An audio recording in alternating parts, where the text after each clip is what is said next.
nation, under God, indivisible, with liberty and justice for all. Okay, roll call, we're all here. Public comment, do I have any public comment? Mr. Chairman. Rogers. Thank you.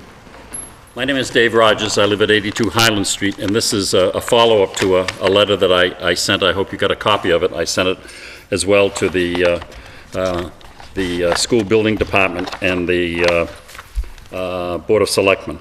And it deals with the new school plan and the Lunenburg town bylaws. It deals with basically the issues that I witnessed when a presentation was made concerning the above referenced subject matter, which was the discrepancies on the new school plan and the Lunenburg town bylaws. I could not believe what I was hearing regarding the fact that the planning board had zero input regarding the plan, and in fact the planning board review was a courtesy, not a requirement. And when I say zero input, I mean in terms of substantive requirements. The largest building project in town, and the board had zero input. That to me was just amazing. Listed below were concerns I had regarding the engineering and plans for our school. There were over 100 points of concern, and I understand that the powers to be are reviewing those, and they will respond to that. But just the fact that there were 100 issues that were brought up to me was amazing. Parking, I believe they have made arrangements for an increase of additional spaces to the tune of 25 spaces over what is currently in place. That's what I've heard. The drainage that was talked about is, to me, a very serious issue, as well as traffic flow and the depth of asphalt cover, how many inches or whatever they use as a measuring device. Concerning the town, many changes, concerned that the town may change adherence to our bylaws, and yet a developer is held to general compliance of the town bylaws, to me indicates that there are two standards, and I hope that that's not the case. But as I mentioned this, I understand that there is a group coming in this evening and they will address some of these issues, so I'll be curious to see how this works out. And just let me tell you that on Tuesday, I witnessed the cars at the primary school function that were parked to the side of the entrance to the school, almost out to Massachusetts Avenue. This, from my standpoint, was a poor parking plan for that school. We as a town had drainage problems when the new athletic field was built adjacent to the middle school. The Patton House on Route 2A was flooded on numerous occasions due to this runoff. Route 2A has always had drainage issues, especially after the sewer was installed in that street. My concern is obviously what's going to happen, and I hope that we don't make the same mistakes. And this, I don't want to be a wise guy about this, but it's impossible to put 20 gallons of water into a 10-gallon pail without the water spilling all over the place. I know we all know that. I'm concerned about the traffic flow for this project. Dropping off and picking up students needs to be looked at for today's number of students and the future requirements as well. The asphalt cover. High traffic areas need adequate cover of asphalt. Why would we ever reduce the requirement for cover? Either the planning board's requirements have been wrong all these years, or this request could be problematic. The rules of the town have been in response to input and study deemed by best practices. I hope that now we do not make the substantive changes that will cost the town more money in the future. We should not have two sets of standards for the town of Lunenburg. And in closing, I made comment at the reuse committee meeting about the Passio School. I understand that that's 8 acres of land, and there's some discussion as to what will happen there. My considered opinion is that we've got to look at this parking situation to make sure that we're making the right decision, because we're putting up a $90+ million facility, and it seems to me that you always should have some wiggle room. But again, I will be happy to listen to the presentation by the engineers, and I appreciate the time to appear before you this evening as a resident of the town for 40-plus years that has seen quite a bit. Thank you again for your time. Thank you, Mr. Rogers. Okay. Any other public comment? Okay, I am now going to go out of planning board meeting and go into a public hearing for a continuation of Highfield Village on Northfield Road. And we're going in to close that. It's going to get postponed, but we'll talk more once we're in there. So do I have a motion for right now to leave the planning board meeting to go into the public hearing for Highfield Village? So moved. Second. All in favor? Aye. Aye. Aye. Aye. And at 6:40, I open up the public hearing continuation for Highfield Village at Town Hall, 17 Main Street, Lunenburg, Mass. All in favor to go in? Did we already do that? I thought we went out, now we're going in. Oh, motion, so moved. Second. Thank you. Oh, no, all in favor? Aye. Aye. Aye. All right. Highfield Village is going to be continued again. We do not have a date. What's going on, the engineers are still working, and the engineer from Ross Associates is still waiting for some information from Kent Oatfield. So they're still working on the plans for that, so they've asked to have a continuation, but they've not given us a date, so I'm not pushing it out anywhere to another specific date as of yet. But their current extension that we extended them on a 6-month basis ends July 28th, so they've got to come to us, I'm assuming, at one of the 2 July meetings. So, and we did make them aware of that when we sent them an email. So they do need to come in front of us before 2 of those dates to push out that one as well. All right? Hi, how are you? I didn't get to say hi to you. All right. So with that, would take a motion to come out of the public hearing to continue it, Highfield Village, and go into our regularly scheduled planning board meeting. So moved. Second. All in favor? Aye. Aye. Aye. Aye, thank you so much. 6:40, middle school, high school project update. And you should all have a packet for that.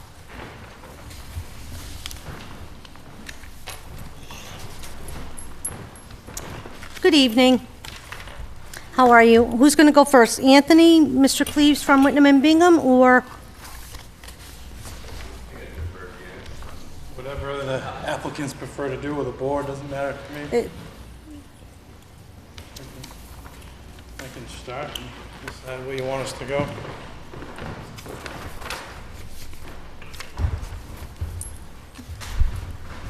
So the applicant has revised documents, plans, and did a couple response letters. So we've been trying to get through all of that as quickly as we could. Thank you, Anthony. We haven't gotten through all of them, all of the comments, unfortunately. But we've tried to summarize in this letter what we've got through. Oh. So I don't know if it's appropriate at this point to go through that, or I don't know if anyone has had a chance to look at the applicant's responses or anything, however you'd like to go. And we have that 100-point letter to start from as the guideline. A lot of them, they addressed. Oh, good. A lot of them, as we figured, just require, a waiver from the planning board, many of which I think you've waived many times in the past.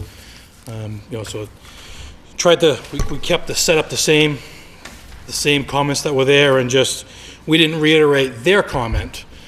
This would just, intensify the number of pages. So we just put, whether further action was needed from the planning board, a waiver, or that they have addressed the item, or a little additional comments, or unfortunately we hadn't gotten to it. So if you'd like, I can go through my responses. Like I said, unfortunately, it doesn't have their responses to it, so you would need their letter if you want to look at their actual response.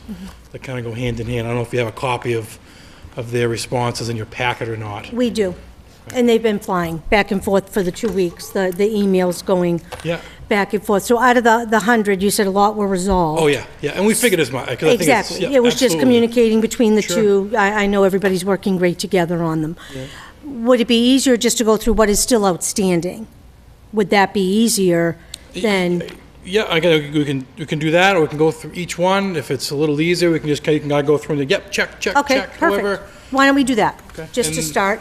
And then if there's anything, the applicant, obviously feel free of their project to jump in. And I'm going to ask, because I like to have everybody participate, and there is a gentleman here that had public comment.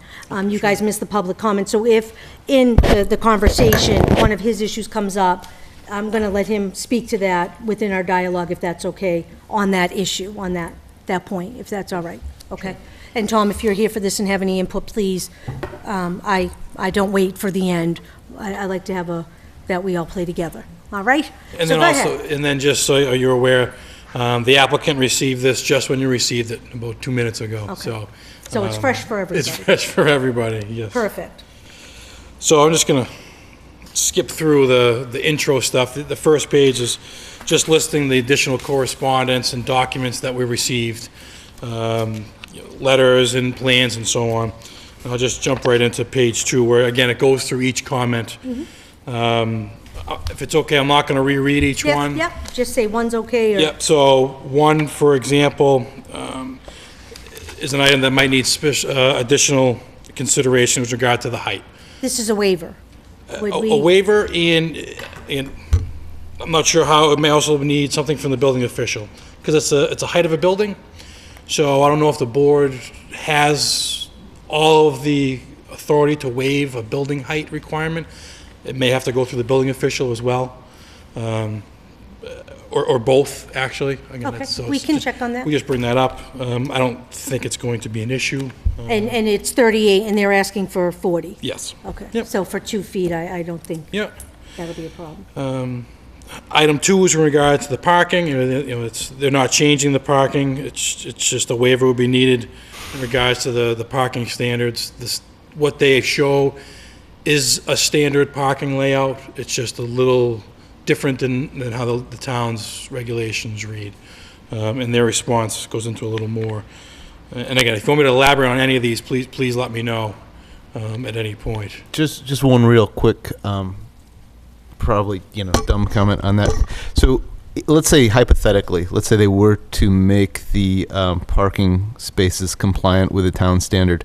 Would the effect be a net reduction in parking spaces? Yes. I don't want to speak for them, but you're going to need more impervious surface to make that happen. Basically, the way the town's regulations read is it's a parking space is based upon 300 square feet of space, which includes the parking stall itself and a maneuvering aisle. And the way it's been interpreted previously, just based on our experience in the town, like a lot of times what we would do is take a 10-foot by like 20-foot space, say, or 19-foot space. And then you have a 22-foot maneuvering aisle. You take half of that, because you can't overlap shared space of a parking space, so you get 11 feet that you have dedicated to a space, even though you're going to use more than that, but for calculation purposes. So you have a 10-foot wide space, 19-foot deep, plus 11 feet, so you have an overall 30-foot depth. 30 times 10, 300 square feet. That's one way you could meet that criteria. But there's no defined, you need a minimum width of X or a minimum depth of Y for the space. It's just 300 square feet. And so that's how we've tried to handle it in the past in some of our other projects. But standards typically are, you see a 9-foot wide space, an 18-foot deep stall, and a 24-foot wide maneuvering aisle that is shared between parking spaces. That is a standard that you see on all kinds of projects, commercial, retail, and whatnot. And actually, sometimes you see in, say, like universities, commuter parking lots, sometimes you see them go even narrower, 8.5 feet in space, because the thought there is you're coming once and leaving once. It's not a lot of in and outs, so they even go narrower. But the standard we usually see is 9 by 18 with a 24-foot maneuvering aisle, and that's what they've provided. So we currently really aren't with the standard. No, it's again, the way it's written, the 300 square feet, it could also, you could interpret it different ways. You could use, an interpretation could be that, well, you can use an overlapping shared maneuvering aisle and say the space is 18 feet deep, but you got 24 feet of maneuvering aisle. It depends on how it's interpreted. You can interpret it that way. You're not supposed to have overlapping space. You should only use half of that. So, again, the way it's been interpreted in the past, based on our experience, is that you just use half of it. It'd be a conservative approach. But so what results in sometimes wider spaces than you need, or deeper spaces. Other things we've seen in other communities too, sometimes you get a credit for, if you have a landscaped island in the front of your parking stall, where that there's no obstructions to the car. So the car could actually, the wheels could drive right up to the curb, you get 2 feet of your car overhanging into a landscape area. Sometimes you can get a credit for reduced depth on that. That we're seeing as towns and cities start to update the regulations more so. So we would be fine with that. It's a standard that we use ourselves. So we would have no issue with that. So, and is this going to come up to be a waiver for us? Yep, so that's when, so this item will require further consideration, i.e. a waiver from the planning board. Okay. Just real quick, not to go on too much longer, so just so I understand the math, according, the standard they're using, if we calculate out square feet, that would be 270 versus the 300? I think that's. Okay. And how does what's proposed compare with the existing configuration at the high school lot? I'm not sure. I don't know if you guys have checked what the existing stalls are. Okay. All right, thanks. Okay. Mr. Rogers? That, I think, is a very important issue, and I would think we would need to know how many spaces we have now and how many are proposed, so that we can make an informed decision. I mean, we're talking about widths and that kind of things. Let's narrow it down to numbers, because I think that's very, very important. And 3 and 4 also go into parking, so we have 2, 3, and 4 as parking. So do you have those numbers, Anthony, what we currently have? No, I and what don't. we're- I don't know if the Does applicant. someone, But now, the number of parking spaces Yeah. is a little bit separate than this. This is dimensions of right, parking spaces. I think it's- exactly. Number 2 is the dimension, Yeah, yeah. is number 3 and 4. We never talked about numbers, because the numbers, when we looked at the numbers based upon the parking requirements, which is based upon classrooms, if I recall, based upon the information that was provided per the number of classrooms, they meet the zoning requirements for the number of spaces. Again, correct me if I'm wrong, Mr. Warner, but that's how I interpret the plans. They have a parking table, it shows, again, I forget the numbers offhand, but X amount of classrooms, number of spaces per classroom, and then the total that they show meets that zoning requirement. I don't know how it relates to the existing parking. The applicant may be able to comment on how many spaces are there now or not. My understanding is there was seven more spaces being So it's like introduced. 308 versus 301, something like Yeah. that? Yep, back in the, Mr. Warner. And that's not using TC Passio, Correct. Not was my using. understanding. Yep, just Not using any of replacement for replacement. the area up at TC Passio. That's correct. There are approximately, we've counted 281 existing parking spaces for this high school.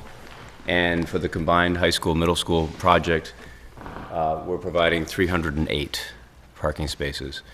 The parking quantity in the regulations is based upon 1 space per classroom. There are 46 classrooms, plus 1 space for 3 seats in the auditorium. And there are 600, this capacity in the auditorium for 600. So that would be 246, would be the zoning requirement, according to our calculations. And I'm sorry, is the 281 existing just at the high school, or is that what the middle school, 6th and 7th, 6th and 7th grade We're not counting the parking spaces at Turkey Hill. at all? No. Okay, so the 6th and 7th grade classrooms and students there are not now in this calculation, that'll be at the new building? That's correct. Okay. So that's something we, All right, so we're going from 281 to 308, not 301 to 308. Okay, and that's not using TC Passio? right, correct. But that's not including the 6th and 7th that are at Turkey Hill now, that will now be at this building? Correct. Okay. And now, Mr. Rogers, I'm sorry, did you have a question? I just would like to make sure that we have adequate parking now and into the future. So we have 27 more spots, and we have significantly more than the zoning regulations require.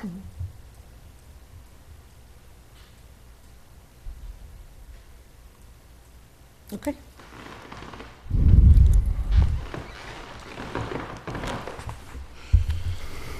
Number 3 was in regards to screening along property lines of residential districts.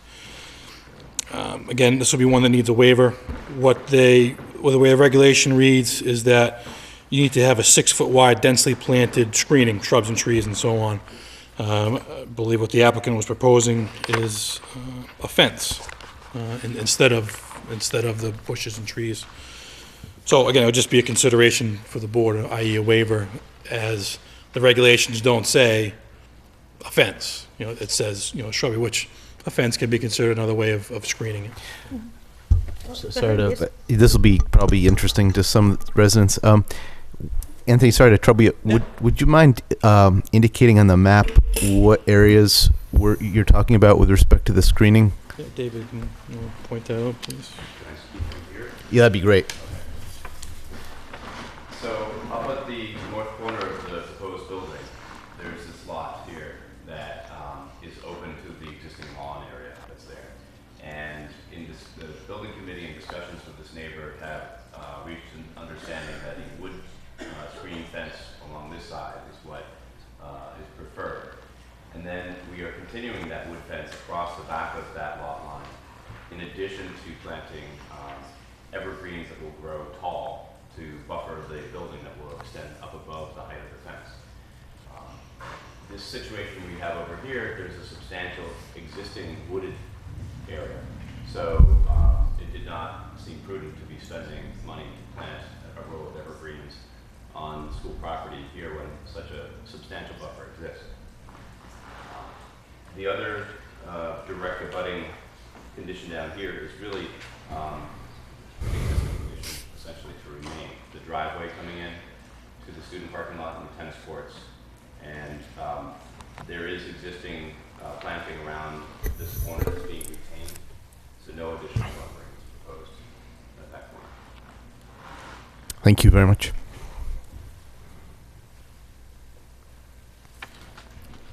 Move on. Number 4 was more of just a comment. You'll see a few of these where just making comments on how Lunenburg's regulations refer you to various sections of other regulations. So you'll see a few of these in the beginning that they're just basically letting you know that you need to go to the subdivision control law or the planning board's rules and guidelines for parking. So this was one there, number 4, that is refers to other sections in the letter that we'll get to. So it's no response really needed for that one. We'll talk about it later on. Number 5, again, is a regulation about having two-way traffic, 14-foot width lanes in each direction with a 4-foot island in between with keep right signs.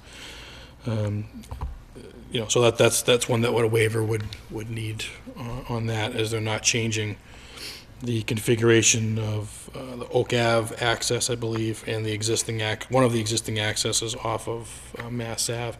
Then you'll see later on, there's another regulation, I believe it's in the planning board's guidelines to off-street parking and loading, that has a similar requirement, but a different one, where they want an 18-inch wide median in between painted. So conflicting regulations there in various documents, but i.e. the same waiver would be required to not have an island basically in between the entrances.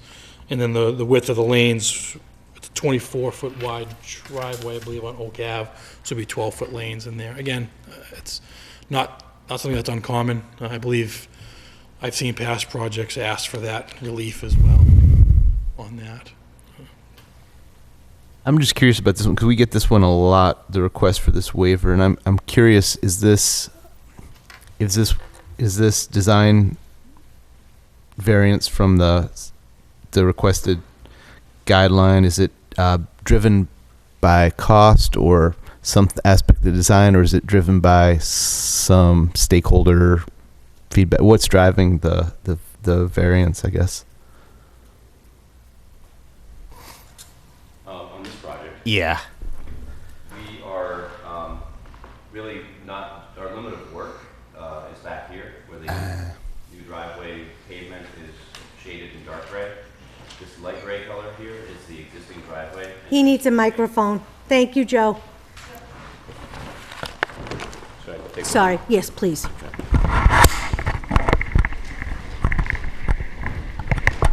All right, so the two driveway entrances on Massachusetts Avenue are existing conditions to remain. This driveway has an island in the middle of it, and this one does not. But you can see the dark shaded area here and here is the proposed extent of the work of this project. The proposed entrance off of Oak Avenue, we have maintained a 24-foot wide driveway width with large radii to allow for the turning movements of the school buses and service vehicles and emergency vehicles coming in and out of there. But there are two very large oak trees here. We've really sought to minimize the width of that intersection. By adding an additional 4 feet, it would extend that over more, and it would also push this parking lot over a little bit. Keeping this cross-section from here to here minimized is beneficial in terms of maintaining more space along the property line here, and also being able to preserve the tree that's closest to the driveway. So that's why we're, in that particular situation, why we're suggesting keeping the 24-foot wide driveway with the large radii. Okay, yeah, thanks for explaining. So the one at the bottom left, I guess that's the whatever, or I'm not sure which direction that is, the west there. That one is, it's not a type of intersection that calls for that kind of handling. The upper one, I understand, is related to the trees and the parking lot and the sidelines. And the other one on the east side, I guess, you're saying that of course that's an existing condition. So it's not being brought to that standard to minimize cost and change the existing roadway, or what's the rationale there? Yeah, the rationale is basically cost. We had held that limit of work line further back, but we had to bring it out that far because this is where the existing driveway branches off, and so we have to remove that pavement and put in a new curb along that section. But that's the extent of the work that we need to retrofit or make that change to the existing driveway. We're also striping this so that it will have a dedicated left turn lane so that there'd be a free right exit movement out of that driveway. Okay, thank you. And I don't mean to go backwards. I was talking with the Chantel, and it's now, and I'm sure you have figured this out, and it's just hitting me. Parking, and you said it's per classroom. So Turkey Hill Middle School, the 6th, 7th, and 8th are moving to the high school. The 8th was there this year. So now the 7th and 6th graders are going over to the high school. So parking spaces with them, how are they encompassed? Is it because the primary school, those groups are, so you kind of circled all of the parking? Because at the high school currently, at the 281, there's 2 grades that aren't there that next year are going to be there. So I'm assuming with those 2 more grades, there's going to be all those teachers, those classrooms, cafeteria, maintenance that service those. But still at Turkey Hill, those classrooms are being used. So are we short parking somewhere now that I'm looking at this circle? Or do we encompass all 3 schools? Because 3rd and 4th are moving now from primary to Turkey, and Turkey's going, so it's all in a circle that we've done. I just want to make sure. Mike's shaking his head, yes, you're right on, but I want to make sure. I can look through my file for that answer before Okay. we leave tonight. But Mike is saying yes. I know but for that's certain that we've reviewed the staffing requirements. We're talking zoning right now, but we've reviewed the staffing requirements with regard to this new facility to ensure that it meets their needs. Okay. I don't have that number off the top of my head. I'll look and see if I can find it. But I know that the parking that we're providing has been confirmed as being adequate for the school's needs, incorporating the middle school and the high Incorporating school. that's the key word, Yes. that incorporating the middle. Yep, perfect. Thank you. You don't need to research anything. Perfect, thank you. Okay, sorry, Anthony.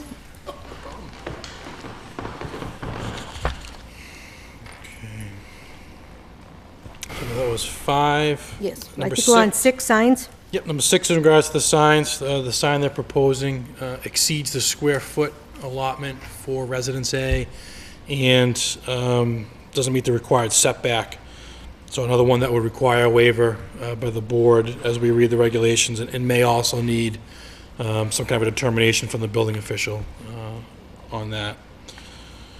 7 is very similar to 5 in regards to having a median in between the entrance. This was just from the driveway and entrance requirement to the zoning bylaw requiring an 18-foot wide separation. So similar thing, similar waiver.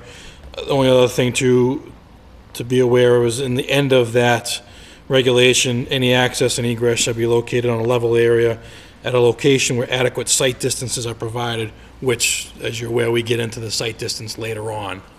But same thing, a waiver would be needed on that. Number 8 is just a reference to some of the other documentation regulations that the project would fall under, so no responses or comments there. Number 9, same thing, just referencing that you need to, site plans go under the subdivision of land regulations. Then we get into the subdivision rules and regulations section where we actually look at those. 10 is in regards to 3 feet of cover. And again, that would be a waiver that would be required for the board. We get into that discussion later on. We haven't we'll jump to that for a minute for number 40. We haven't finished all the review on all of the pipes, but we agree with their response that So these, Less the than- pipe material is of a material that can be shallower. yeah, and that's just the thing we're going to confirm, just to confirm what they've provided. You know, their response is adequate, and we agree that, yes, you can have less than 3 feet of cover you have the over right various material. pipe material. And the one they're using in particular, HDPE pipe, I'll digress for a minute, but according to their literature, you can have a 12-inch minimum cover, and that's not including the pavement. So that's to the bottom of the pavement, and still withstand the loadings there. The thing that you need to watch out for, and once we finish the review on that, we'll probably comment, with that kind of a pipe, the key to that structural integrity is the trench bedding and the compaction around the pipe. That's what's helping support the pipe. So if you have very loose backfill and that's not being taken care of, that pipe could crush. So that's where the key is to make sure you have your good compaction. Looking at their details, they have the adequate compaction noted on there. It just becomes, following through with construction, where you don't have to be as on top of things if you had a reinforced concrete pipe. Sometimes you can get away with, cutting corners, I guess you could say, on those things. But, yeah, so we're just going to go through and confirm all of what they had said in their letter. But we agree you can have less than 3 feet of cover and things can still operate sufficiently. So it was 10, 11 in regards to the subgrade. Regulations call for 16.5 inches of depth. Plans depict 16. We get into that again in another section, but we're fine with the cross sections. Basically, where the half-inch comes into play is in the pavement cross-section. It's a half-inch different than what the subdivision requirements are for a roadway. I mean, it's a waiver on that item. 12, width of pavement for streets is 24 feet. There is a driveway that goes around the east side of the school, in between the school and the synthetic turf field. That's 18 feet. So, again, a waiver would be needed there. I believe how they discussed it in their responses was that's really just an emergency access drive, fire lane around the building. Everywhere else is 24 feet or greater. So again, a waiver on that one. Is there going to be some kind of restriction on that fire lane to prevent cars from parking all along it during events? Considering that it's a fire lane and it's only 18 feet wide? Yes, on either end of the fire lane, I'll just point to where the control points are. There's a fence right now for pedestrian control at this point, so that if there's a ticketed event, the area can be closed off. We're going to put a gate in here that can be closed, and if necessary from an enforcement standpoint. We understand from safety officials in town that they want to start by leaving it open to make it easy for patrolling, but the gate is there and it can be used as needed for enforcement.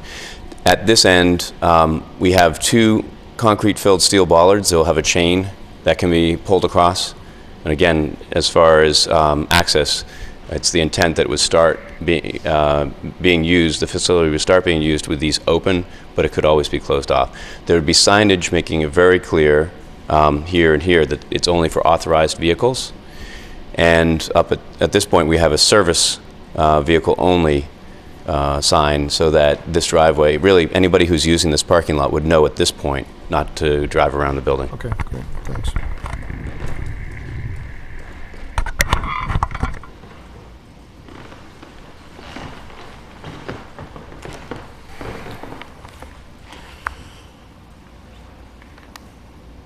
In regards to the pavement cross-section thickness, the subdivision standards call for 3 inches of a base course or binder course. They're calling for 2.5 inch. Again, that's a standard pavement cross-section that's typically used. So it's a waiver there. 14 is. Can I make a comment on that? Yes. Sure. One of my points was relative to the asphalt paving. I mean, if the normal requirement for the town is X, then why would we want to put something less than that in a facility like this? It doesn't make sense to me. And I hope that we're not going to approve this, because if we do, we run the risk of having this area in need of repair and repaving. So I think that it's an important thing insofar as I'm concerned. And again, it's a dual standard. We make everybody else do, so why don't we do it here?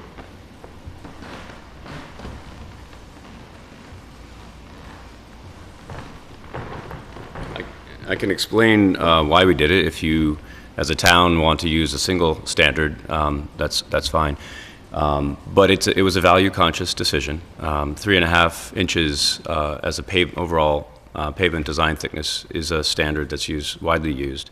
The base course construction is as important, or even more important, than the pavement thickness, as asphalt paving is considered a flexible pavement. So we know from the geotechnical study that's been done here that there are silty soils and there is a perched water table in some areas.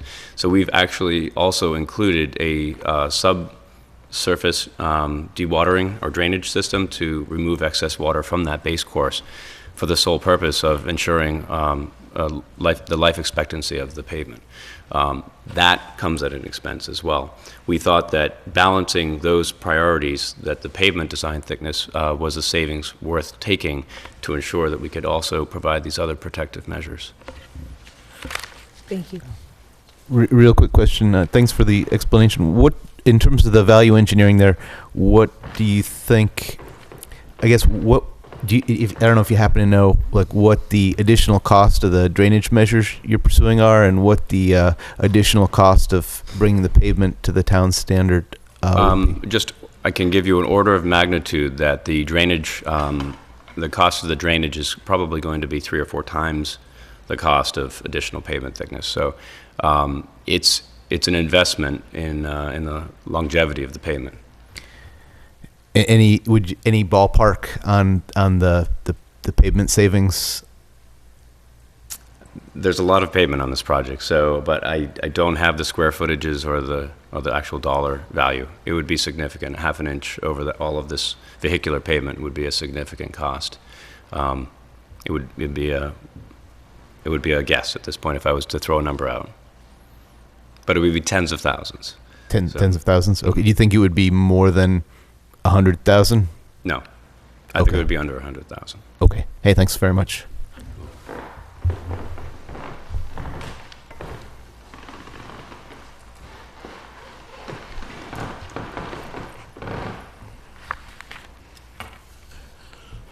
Is in regards to the standards for sidewalks. Subdivision regulations reference a 9.5 inch gravel foundation. The plan depicts an 8 inch gravel base. And then also the cross-section the regulations require 1.25 inches, 2 courses of 1.25 inches, so 2.5-inch total, and they're actually showing a larger depth of pavement, 2-inch binder, 1-inch top, of total of 3 inches. So a little more pavement than the regulations show. So again, same thing, a waiver on that one. Granite curbs required anywhere the grade exceeds 5%. Also, there are some spots where it exceeds 5%. It's Cape Cod berm pretty much throughout, except for I believe some of the drop-off areas.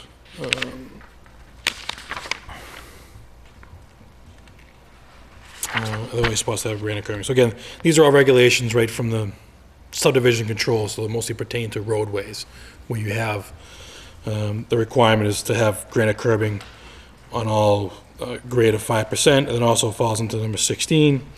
Granite curbs on the inner side of all curves with less than a 250-foot radius. Waiver for that. Granite curbs provided at intersections along the roadway. The distance of the arcs of the curves plus a straight section of 15 feet. So that's in regard to the entrance. Specifically, I believe it's Oak Ave entrance. And you have the existing entrances on Mass Ave. So again, those are waivers. Again, usually it's for subdivision roads, but I believe that have been asked before the board in the past. The one that really only, that in my experience have had further discussion is the one in the intersections, on whether that's been waived or not in the past. If I may, Joanna, just a quick question. So regarding the curbing in general, just the main rationale for that typically, is it aesthetics, traffic control, or durability, or something else? What are the primary drivers for the design requirements? My understanding would be it's probably a little bit of all of that. Aesthetics. Everyone likes to see granite curbing. Also, maintenance. I think the thought being, when we have snow, if you're plowing along a curve, it's not as easy as just plowing straight. You'd be apt to hit the curve. So, if you have a vertical asphalt berm, you might have a tendency to pop that off, really scar it up pretty good. So the granite curbing is another barrier for that. But again, speaking from experience, I know we've always asked for those waivers on subdivision roads, and many times we get that. Cape Cod berm is a little more user-friendly to plows. You can ride up on them, so they're not as apt to get dinged up on that. So I think aesthetics is another part. Obviously, granite curbing looks a lot better than asphalt. Thanks. Anything else? Thank you. Okay, go ahead, Anthony. 18, a 4-foot grass plot provided on each side of the roadway between the inner edge of a curb and sidewalk. Again, really geared towards street construction, where you have a roadway, curbing, grass strip, sidewalk, street trees. So in this application, the sidewalk is right on the curb.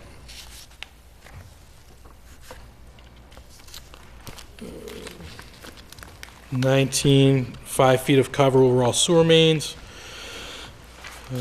So they've tried to get 5 feet wherever they could. There are some spots that are still less than 5 feet. So again, a waiver there. Our only follow-up comment on that is if the board does grant waivers, it should include a notation that the requirement of insulation above the pipe at any location where 4 feet of cover is not provided. In specific areas that we found at this point, parts that we've gotten through include sewer manhole 408 and the pipes in and around sewer manhole 413. It appears as though there's less than 4 feet of cover there, which again, we would recommend having insulation around that to prevent the sewer line from freezing under deep freeze conditions. I'm sorry to drag this out indefinitely. Really, back to the sidewalk. Where in this project, it's a little hard to see from a distance, are the sidewalks located along all the non-emergency roadways, or just certain areas? So I'll outline where the sidewalks are adjacent to the driveways. starting at the Passios School here, we have a sidewalk that will be connecting at a crosswalk that comes along this side of the new driveway, all the way up to and alongside this drop-off, all around the bus drop-off loop, and continuing across between this parking lot and the school building, crossing the service drive, and then coming up and going out to Oak Avenue to a new curb cut crosswalk to the sidewalk on the opposite side of Oak Avenue. It was the original intent of this project to weave the pedestrian connections together here as much as possible, understanding that it was one campus. So that's the reason for this connection to Passios. We're running the sidewalk alongside of the driveway here because this is where, in the afternoon, cars will also be queuing to pick up students. So students will be able to walk down along here and get into their parents' vehicles. We have a number of pathways through the campus as well. And then this sidewalk that connects over to Turkey Hill Middle School. What does the pedestrian pathways from the site to 2A look like? Oak, are you saying like the Oak parking to two-way? Well, I'm mainly thinking like from the building to 2A, Oh, let's the say. building, because I was just going to ask Oak, where the parking lot is up at Oak, to the football field. What is that distance? Is that me? From here to here? No, the new high school football field. Oh, okay, down here. So coming from Oak, the actual distance, it's got to be about 600 or 700 feet down to here. So is that like half a mile? Maybe 750 feet or so. That's the pathway connection is, as I traced before, coming across. You could go right across to the bus loop here, and then there's this walkway that comes down the slope. There's a grade change between the new building location and the ball fields, which are being constructed more or less where the first floor of the high school is. So this walkway comes down along here. It's within an area that can be fenced off so that this is a game and spectator area with the bleachers over here, but there's also a walkway that goes alongside the student parking lot and connects down to the sidewalk that's over here on Mass Ave. Okay, when you use the term walkway, do you mean sidewalk or is it something else? No, this is a sidewalk here, Okay, and it's so- directly adjacent to the parking lot. And that extends all the way down to the sidewalk on 2A? Yes, that's correct. It makes a connection at this point. Okay, thank you. And that follows the roadway all the way down. It's similarly, it's right off of the driveway of the school there. It's that pathway you're referring to up to student parking. It's immediately adjacent. That's to the correct. It's driveway. directly Okay. adjacent to the curb along this length, as is this over here. Gotcha. Thank you.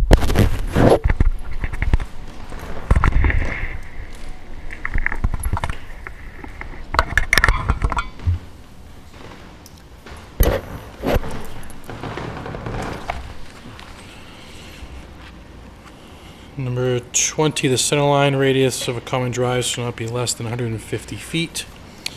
So there's two locations they pointed out on the driveway that has less than that.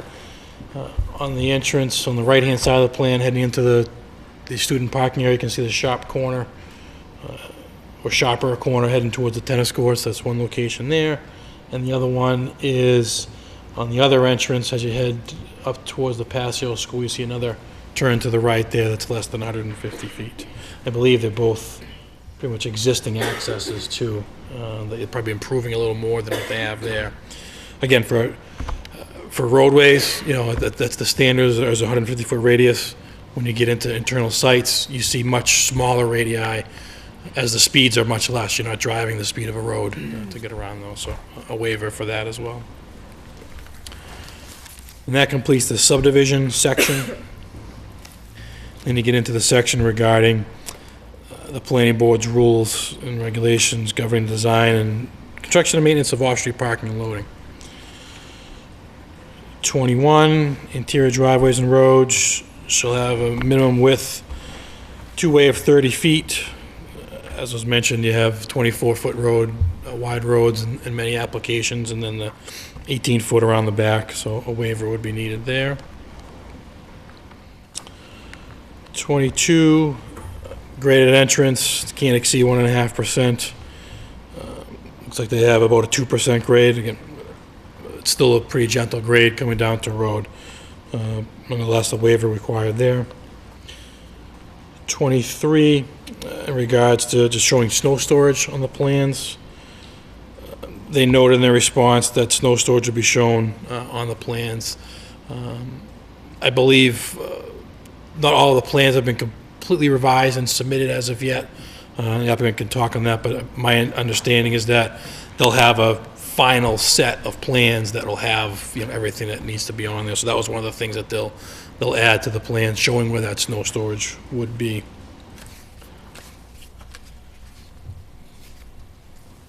'24, no response, just, you know, references other sections in regards to the subdivision control law, which we've already talked about, so no response needed there. Trunk drain lines shall have the capacity for the 10-year storm. That gets discussed in the stormwater section. We can look into that later. 26, finished grade elevation should be shown on the plan, pipe inverts and rim. And so no further response needed there. We talk about a little further in 69 and 73. Then you get into the stormwater management comments. And this is where we've tried to get through as much of the stormwater calculations and updated design as we could.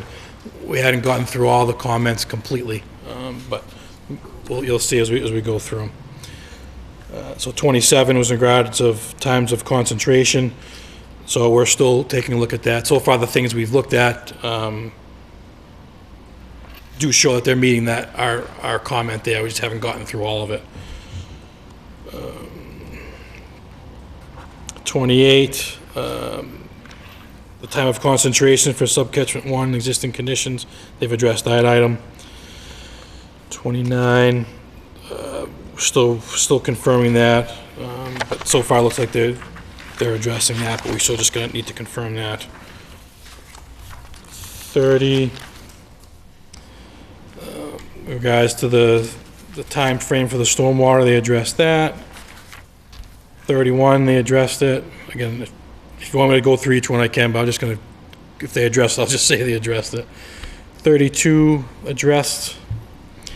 33 is in regards to the pipe flow capacities. Again, going through it so far, it seems as though they're being addressed. We just haven't confirmed all of the calcs yet on that.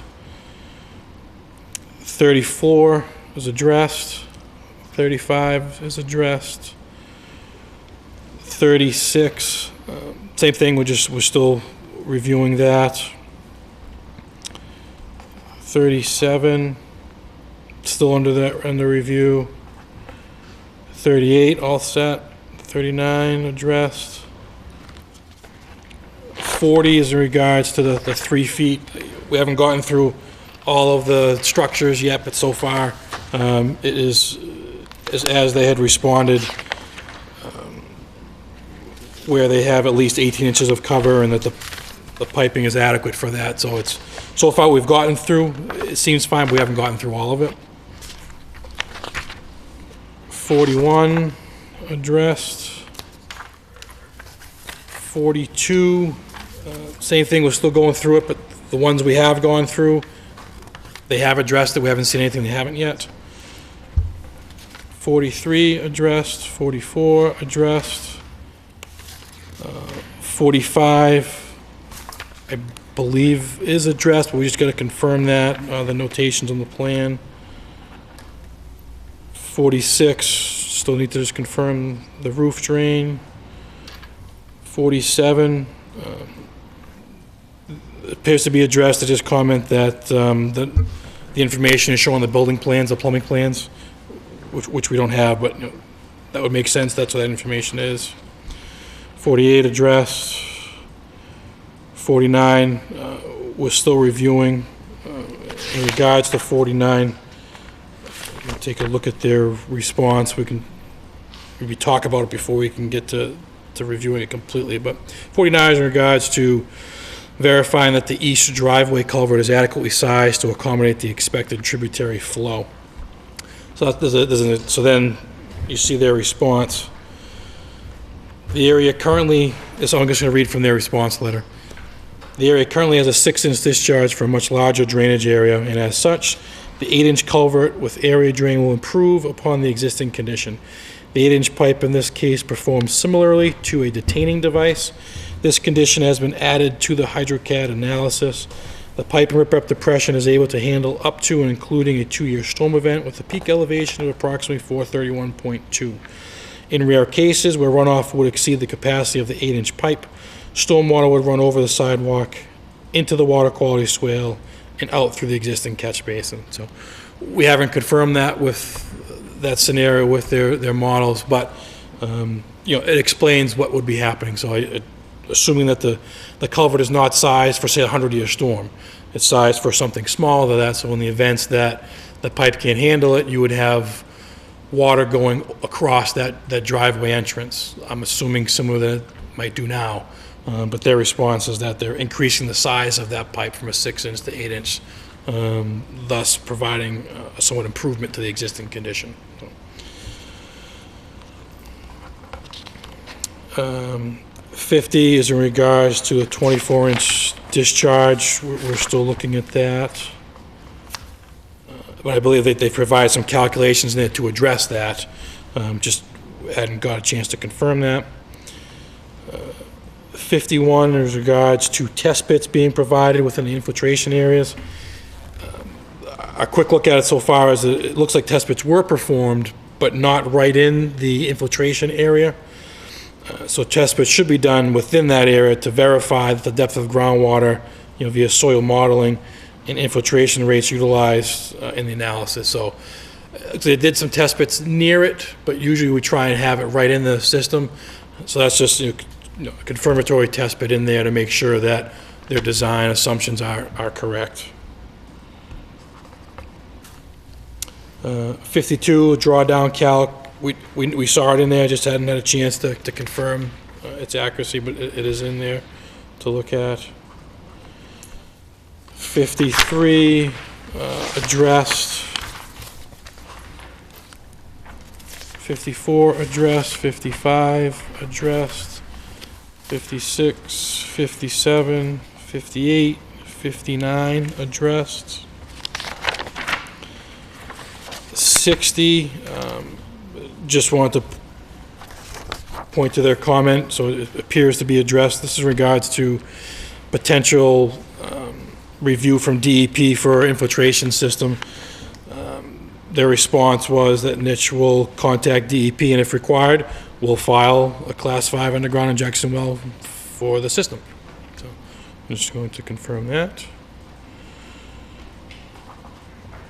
61, again, so far what we've got through for the structures needing a larger diameter, they have noted that. We just hadn't gotten through all of them. But the ones we have gotten through, they have adjusted where needed. 62 addressed, 63, 64 addressed. And that concludes the stormwater section. Again, we're still going through some of the ones we discussed, and I can just point out, as part of that, they have made some additions to the stormwater system. They added some infiltration chambers to the infiltration area on the northeast side of the building, made that a little larger to accommodate some of our other comments. Added some additional underground pipe detention systems to address some of the other comments too. So just got to confirm, the stuff that he added would suffice that, but it appears as though that's what their intent was, is to satisfy those comments. Yeah, so based on their responses, it looked like all the comments that we made at the last meeting were taken into consideration, that you're just validating. Yeah. With the exception of 51, you're saying there has to be some more test pits that need to be done. That's the, Yeah, so far, that's the one thing Yeah, that's typically missing. you like to try and have them right in that infiltration area. Sometimes, just the way logistics go, you can't always get them right in that area. I know in other projects, again, it all depends upon the reviewing authority. sometimes you can condition it that confirmatory testing be done, if that's sufficient, to do that before construction. Make sure you do a test pit right in there.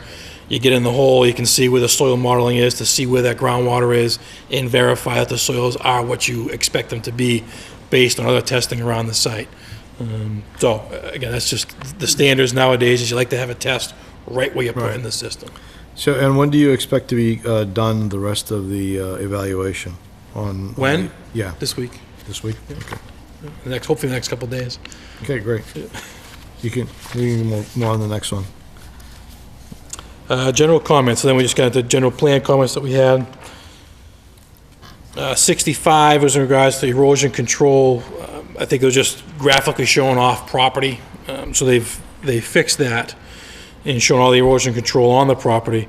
Although so they've addressed that item, but we add a little further comment on that just for everyone to be aware that special attention should be utilized to keep work outside of abutting property, as there is minimal clearance between the proposed improvements and property line. And that's specific to that one property. Really right in this corner right here. There's an existing driveway there now, really tight, and they're actually moving the driveway further away from that property corner. So it's getting a little more separation of the actual development area now. But just, with construction, you don't have a lot of room there. So I'm sure everyone's aware of it. We just want to bring it up that you need to just make sure that you don't go out above and beyond that there is a property line there, and just be cognizant of that and the abutter's property. 66, they addressed. 67, 68, 69, 70 are all addressed. 71 was in regards to retaining wall on the driveway. There's some catch basins shown along the retaining wall. It appears as though the retaining wall is also acting as a curb line. So they had some catch basins shown that if you constructed a typical catch basin, the actual structure itself would intrude into the space that the retaining wall takes up. So they've added a detail for the catch basin, kind of like an offset, eccentric manhole for that. So the comment that we have in response to that is that they added a detail to avoid that conflict. But as drawn, it seems like this detail may result in stormwater bypassing the structure, as the edge of the grate of the catch basin would be offset from the curb line. So if you have to see the detail, but if you set the wall of the structure up against the wall, the retaining wall, the grate doesn't go all the way to the edge of the concrete. It sits in 8 inches or so. So it doesn't line up, the back of the grate doesn't line up with the curb line. So you just want to look at that and make sure they're not losing any stormwater, kind of bypassing that grate. 72, I believe we may have just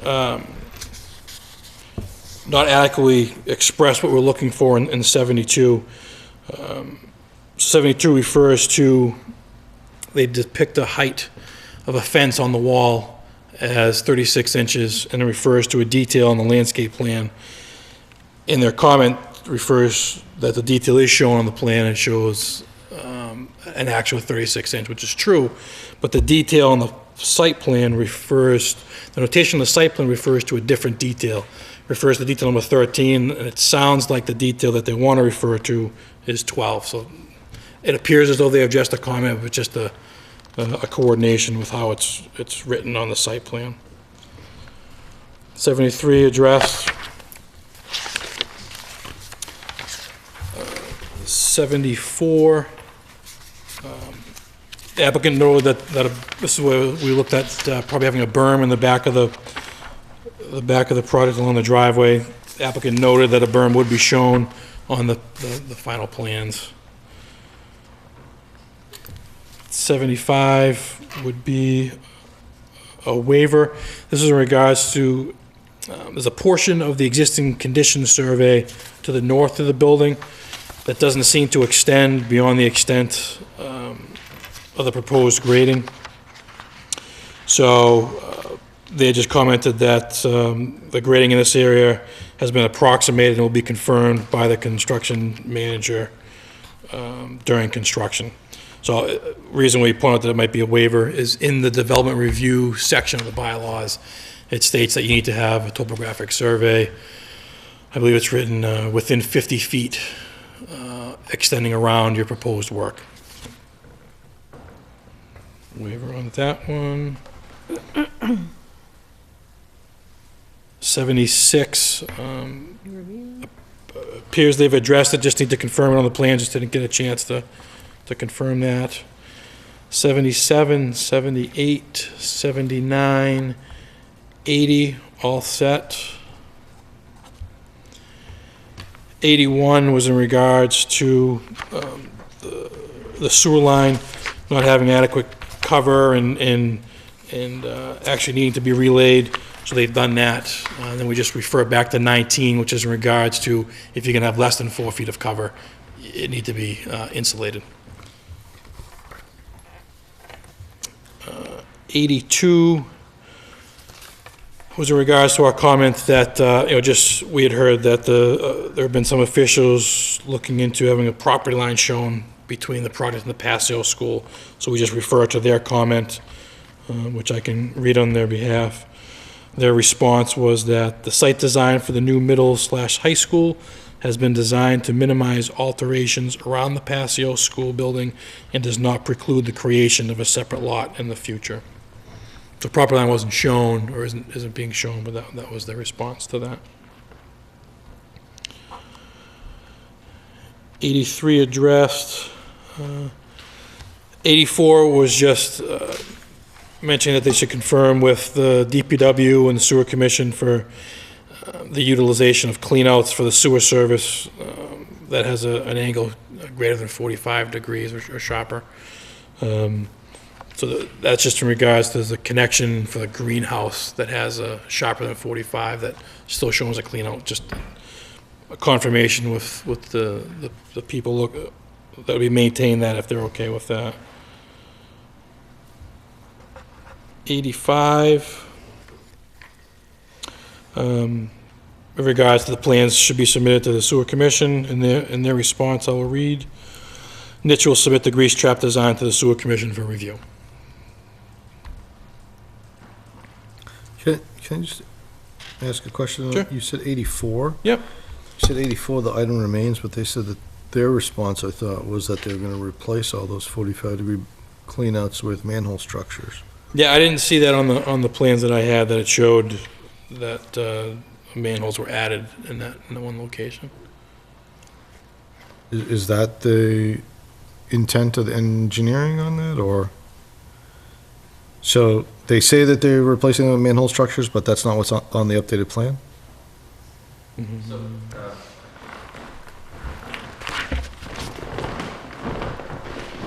Sean Smith, Niche Engineering. There is one location coming out of the greenhouse. It's a very, very small pipe, and we felt it, instead of going ahead and adding the manhole, we should ask the question of the DPW before moving forward with changing the manhole. Okay. And we just haven't had a chance to get, All right, so that item does remain. We still have to validate that Yes. with DPW. and we will be doing that. Okay.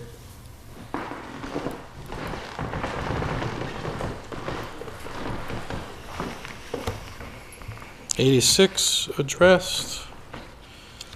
'87, the comment was in regards to final submitted plans should have appropriate professional seal. I'll read their response. Stamped drawings will be provided upon completion of this review, so that will be addressed.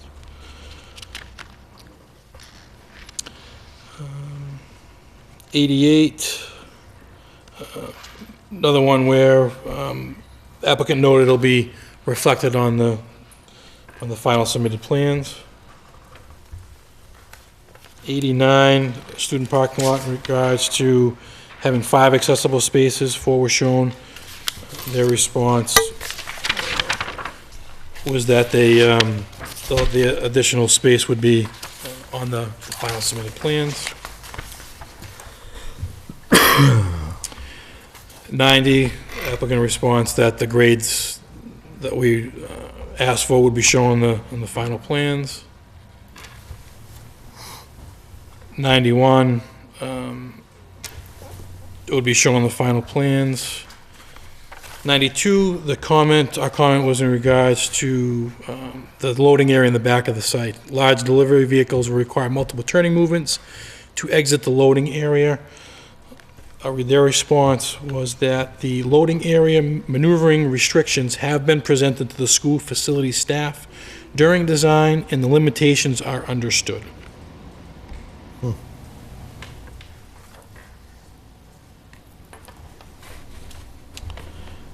93,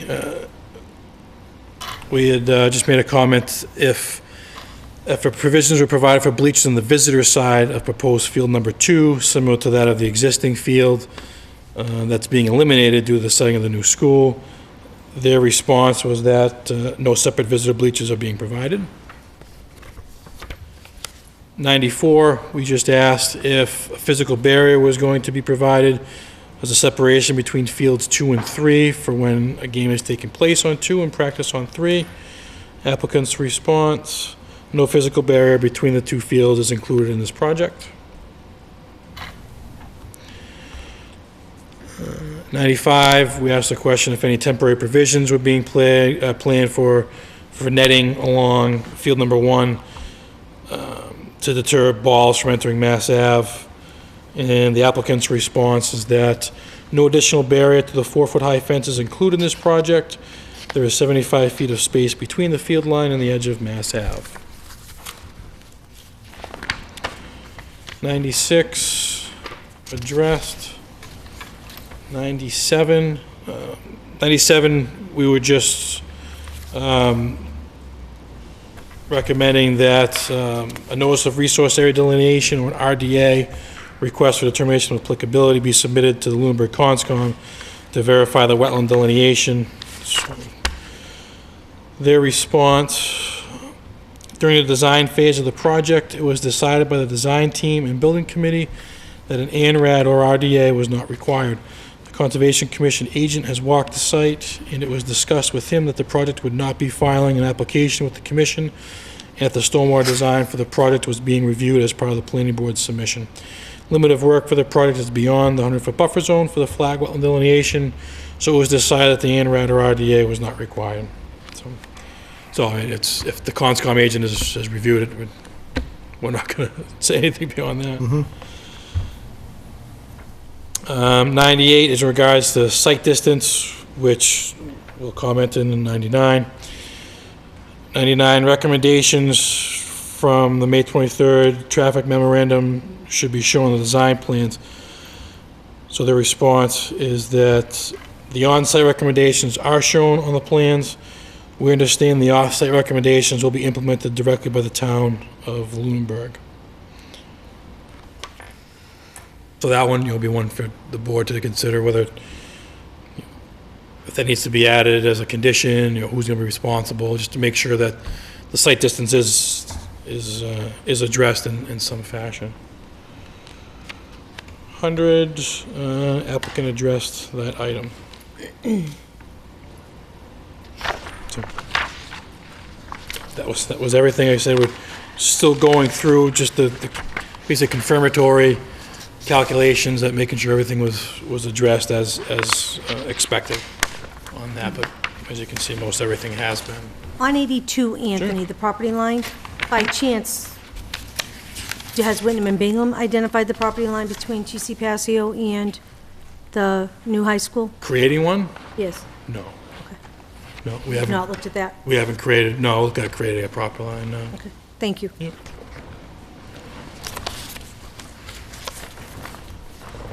Any questions? Do you want to have anything, because you kind of went in with him, so I don't want to leave you out. I think one thought that you might appreciate, with regard to the test pit at the location for the infiltration system, and it's being specifically located right where the proposed infiltration is going, it's something that with this construction manager, we can have that performed by the contractor and make an adjustment to the design if necessary at that time. Based on those results? Right. I think that would be the most conducive way to approach that particular item, given the schedule on the project. Okay. Thank you. Anything else? You guys, okay.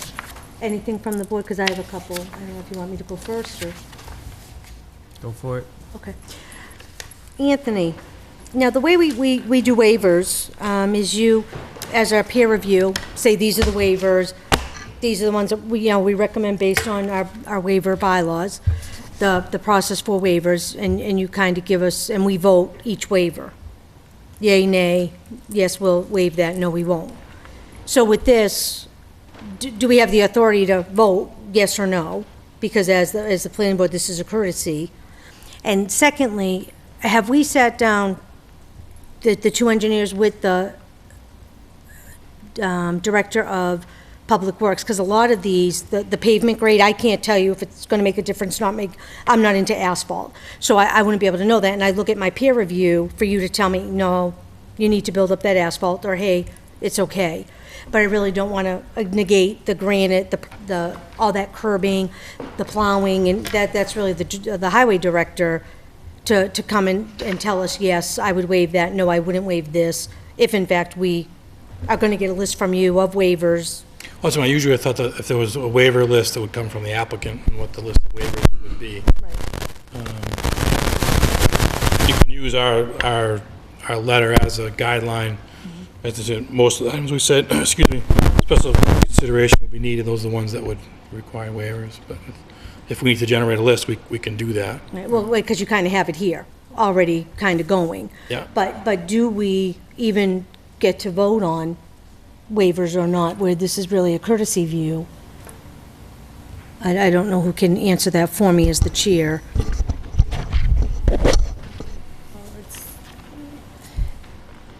I guess you could still go through the motions of doing, even though it's not a formal review. Because you're going to be addressing the waivers, and you're going to have conditions that go along with certain waivers. So you're better off just kind of going through the process and just keeping with what you have. Okay, because on a lot of the as I said, the pavement, the drainage, the sewer caps, that's really where we would need our peer review engineer and our director of DPW to say, I could support that, I really can't support this one, and tell us why. Okay. I don't want someone in 5 years saying, geez, there's potholes all on that main strip, how come the planning board allowed? And that comes back on us. I just want to make sure that the DPW director agrees with that waiver, and then, of course, we would vote to support that waiver based on his recommendation. Okay. Does that make sense too? Yeah, I'd like to get those Department of Public Works feedback and that type of thing as well. Just because I couldn't say yea or nay on these without the departments that it's going to impact in 5 years. I'm not going to worry about the snow in the driveway. The DPW will be Yeah, I mean, as far as drainage, and but no, I agree. I totally agree with you, Joanne. I think it's a great point. As far as peer review input goes, my impression was that Anthony, like with the pavement, the depth of pavement and whatnot, and Anthony, correct us if I'm wrong here. My impression is anything that you felt was, a variance that could put us in some kind of jeopardy, you've called to our attention. With the things like the pavement, you've you've called out any difference from the thing, but you haven't flagged that as necessarily detrimental. Correct. public safety, which is all Right, part I of mean, it. so you're absolutely correct. Most of the waivers we would have no issue with. Some of the ones really become the purview of the board to discuss, where it be the granite curbing, engineering standpoint. Many times you don't see a stitch of granite curbing. It becomes preference. I think I said in snow plowing. Sometimes I know DPWs don't like to have a transition of granite curbing in asphalt because sometimes it's tough to get it to come out very well aesthetically, and then plows stop banging on the edge of where that transition is. I don't want to speak for your DPW director, but I believe he may be one of them that doesn't like that transition. It's tough to do, especially when you're trying to transfer from Cape Cod berm, which is fairly flat, to a very vertical granite curb. So that becomes another thing. So again, it's preference. A lot of times you see the granite curbing omitted anyways, especially on sites. This is a little different project, it's a town project, but on individual sites, again, Lunenburg, the regulations operate a little differently than others, where it kicks you everything to the subdivision control law, which is where a lot of the standards are, so it's good, it gives you standards to go by. But many times, you don't use road standards on a site. So you're right. If we had had some concerns, i.e. the cover over the sewer, we thought, yeah, you need a waiver, but to go beyond that, it looks like they have less than 4 feet of cover. We'd want to have some insulation over that pipe to make sure it doesn't freeze. But, so yes, I think I could comment on a lot of these and tell you we're probably fine with them. Engineering-wise, we wouldn't see any issues with them. Yeah. So if you'd like to, we can, I've made notes of which ones you need a waiver. We can go through those if you'd like. I'd be happy to. If you could quickly just tell us what numbers and we can star them. I already did. One, You did. I think we can check and make sure we're on the same page. Okay. All right, go ahead, quick. I had 1, 2, 3, 5, 6, 7, 10, 11, 12. Yeah, and these are all the DPW director that they would kind of go with.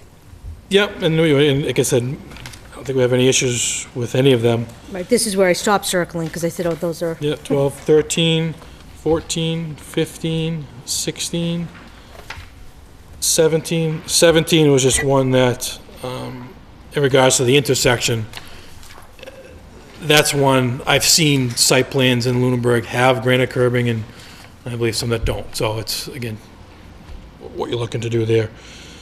18, 19. 19 is the 5 feet of cover, how we have a little more verbiage on that in regards to the insulation. 20, 21, 22, 23 is okay.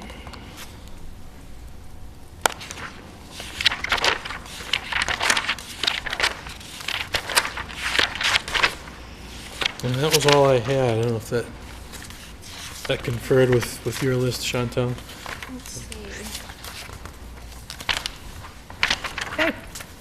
and a lot of those, like I said, that main page is working with our DPW director and getting his feedback. And there's one of 75. 75, did I miss that one? 70, yeah, I have that circled to the existing condition survey. Yes, yep. I couldn't read my own. And that's it. Yeah, Yep, 75. I had that circled, okay. All right. So some of those, if you want to go through them, I don't know if they all need DPW comment, I'd be happy to, if you want to go through, I'd be happy to discuss them with you. Thank you. Go ahead. Yeah, so so I guess Joanna, from a process standpoint, and a timeline standpoint, when are we likely to kind of conclude this process? When would the applicant be coming to us with their, final modifications to their plans and their waiver requests, if any? Well, after what I've read here, what I would like to do, and I don't know that it has to be, but I would just like to, those waivers that we circled, we just went through with Anthony, that any of, that we can get answers through our Director of Highway. Get those answers, he doesn't need to come to a meeting and just kind of give him this. Anthony, have you emailed this to the planning office? The new handout you just passed out? Yes, that went out Late this yep, afternoon? today. But also, it's all of the waiver, all of the items were still there. None of the comments really changed. It's just knowing that, as we figured, many of them were just going to require waivers. I don't know if the DPW director had a chance to look at that original letter. I know it can be very busy handling day-to-day business, so I don't know if he had a chance to go through that, each item. And maybe you and I can meet with thank you, Anthony. Maybe you and I can meet with Jack and just kind of get his, if there's anything that jumps out for him, or if he's okay with this, and then I think we'd be good to go at the July 14th meeting. Once we get, that's me, once I get the director's feedback. Yeah, assuming all the ones that are still marked with a question mark Exactly. come back okay, taken care of. And they agree to the last few things that we had outstanding. So I would agree with that. Yep, I agree. Yeah, so I think that makes sense, and I think the good part about this process is, you know, because we're not going to be dealing with that till July 14th. You know, there's a lot of important things about this site plan review process, and even for a project like this, and hopefully, you know, this has been enlightening to not just the planning board. People in town have been interested in the project. Other, you know, big stakeholders in the project. I know I happen to be on the school building committee. I think going to this level of detail where you get the benefit of the peer review engineer's analysis, you get the benefit of comparing the proposed design against the standards that have kind of stood the test of time in the town, and get to do that level of analysis is valuable even to stakeholders who have invested a lot of energy and time in understanding the project to date. And you know, you know, there's many cases. I'm sure there will likely be some waivers granted. You know, and that's not necessarily a bad thing. I mean, you know. So anyway, sum up. You know, this is a good process. We get a second pair of eyes. We get to understand the thinking of the design team. We get to understand our own standards. But I guess what I would say is, given that we also have this little time till July 14th, if it gives the public and other stakeholders in the project an opportunity to reach out to the people involved in the project to discuss any thoughts that they have about what, you know, what they've listened to or whatnot. So I think that sounds great. Thank you. And I just want to say thank you to Mr. Warner and his team and Anthony Cleaves. Anthony did all this pro bono from Whitney and Bingham, and I thank you for that. And every response that he had, you guys had an answer following it. And I thank you for working so collaboratively to get this done. And I said we supported the school from the beginning, and anything we can do to make this go forward as quickly as possible is what our goal is. So again, thank you so much for working together. You did a great job, and I can't thank you enough for doing that. You made our job easier. Thanks. Mr. Rogers, come on up. May I have a final comment or two? Please. And I too appreciate the work that's been done here. I'm still concerned, notwithstanding the fact that it meets the zoning about the parking. Loxley, before you got here, I and John, I talked about going to the primary school and seeing the cars almost backed out to Mass Ave, and I think it was the next day or 2 days, there was an event at the high school, and then there was not a parking space to be had.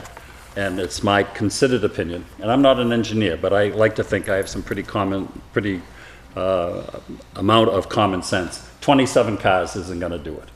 Okay, it just isn't going to do it. When there's an event here, I don't know where the heck you're going to park. Okay, that's my opinion.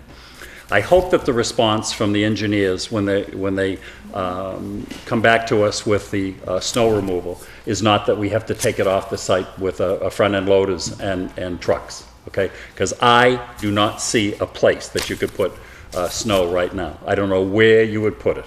So that to me is a big concern. But the final concern that I have, and the question I have for you, sir, is you've talked about the drainage on the site. Where does the water go? Are you familiar with Route 2A?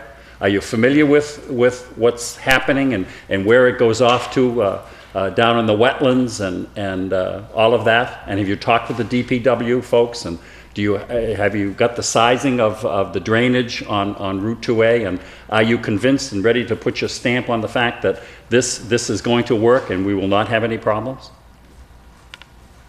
I don't know what your situation is, your position is, sir. So I appreciate the comments. We have reviewed the drainage condition at Route 2A. There's a 30-inch culvert that goes below Route 2A and then continues on to, is it Shirley Lake? So on site, what we have is, as Mr. Cleaves described, we have a increased size to the infiltration system. We received, following our initial submittal, we did receive results of the test pits, although, as he stated, they weren't precisely in the same location as commonly occurs with projects like this as things move around. We did receive some favorable conditions in the location of the infiltration basin.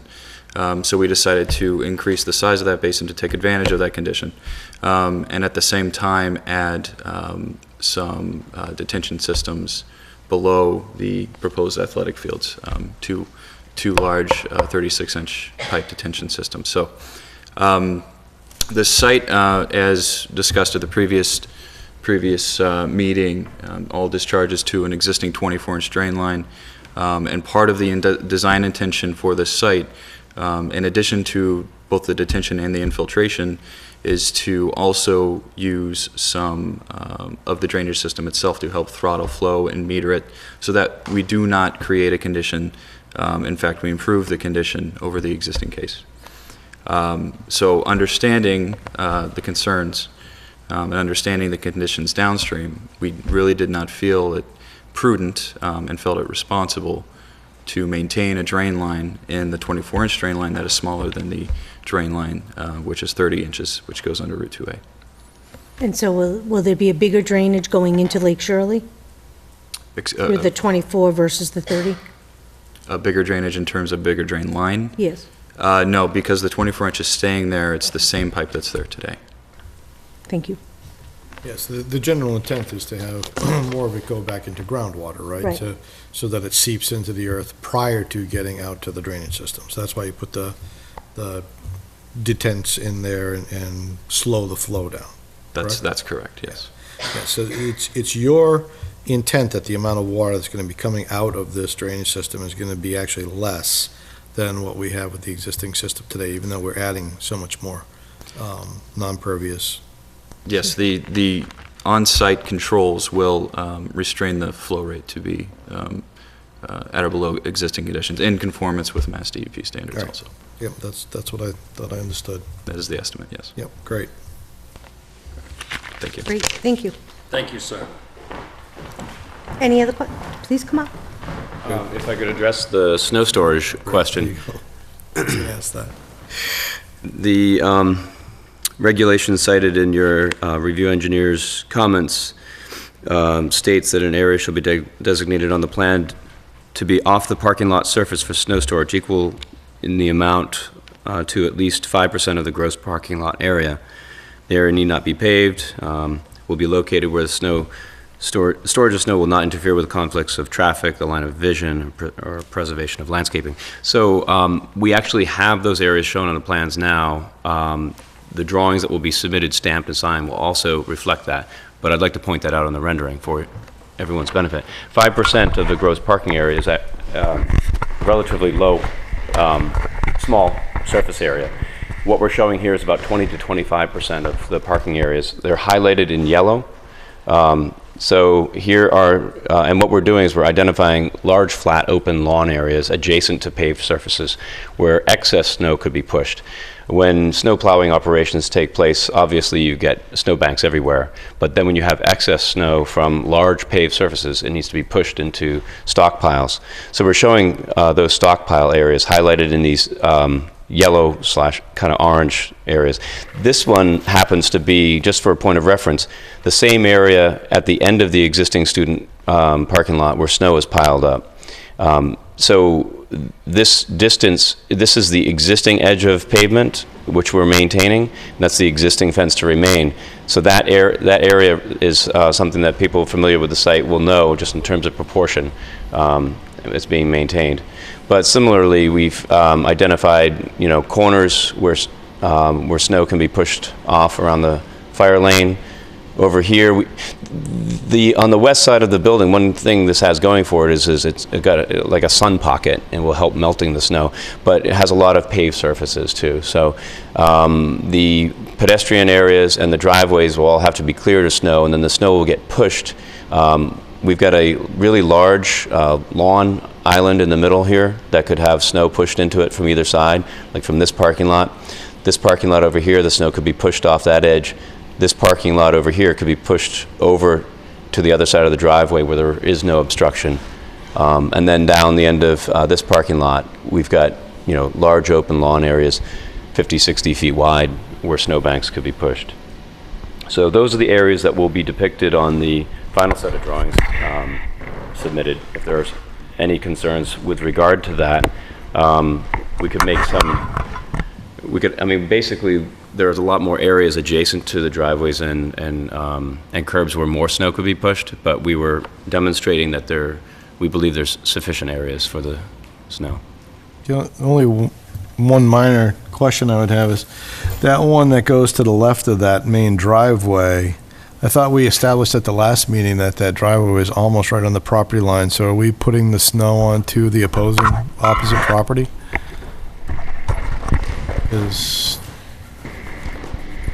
I thought based upon the measurements that we had last time, that there was not even 5 feet from the road to the property line, is that correct? A property line in conformance with zoning regulations, I believe, a 40-foot setback from the existing building corner would fall within about 5 to 10 feet of the curb. So this area here, if you do designate that as a separate lot in that area, then that would be on the Passios property. Currently, there's no property line. We could simply revise this rendering to show the snow storage up here. Okay. But you're correct in that this would be, if you drew a property line with sufficient offsets from the building, that would be on that lot. So, but it doesn't need to be, I guess is the point. There's plenty of room up here. So you just move it further up? Right. Where it doesn't, okay. Yeah, I guess the thanks for bringing that up, Ken. I would actually maybe if it's possible, if there are alternatives, to recommend using the alternatives in the plan. I mean, as much as possible that can assume whether it happens or not at this point, I think assume a likelihood that there would be a conforming property line created. That'll probably make our life easier as we move forward. Okay. I think the revision would be essentially showing the snow storage over here, with this area could be plowed out, and we would just eliminate this. Okay. Same distance of plowing.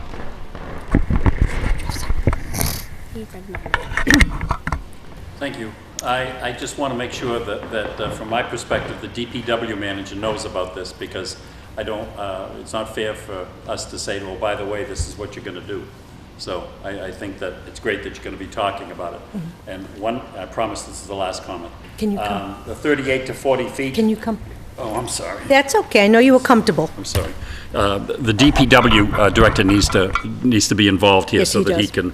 won't have surprises. But the other thing, 38 to 40 feet, I hope that the ladder truck that we have goes beyond 40 feet, because it's something that if we need to get on top of the roof, I would not, as a community, want to be embarrassed by saying we only have a 36-foot or whatever.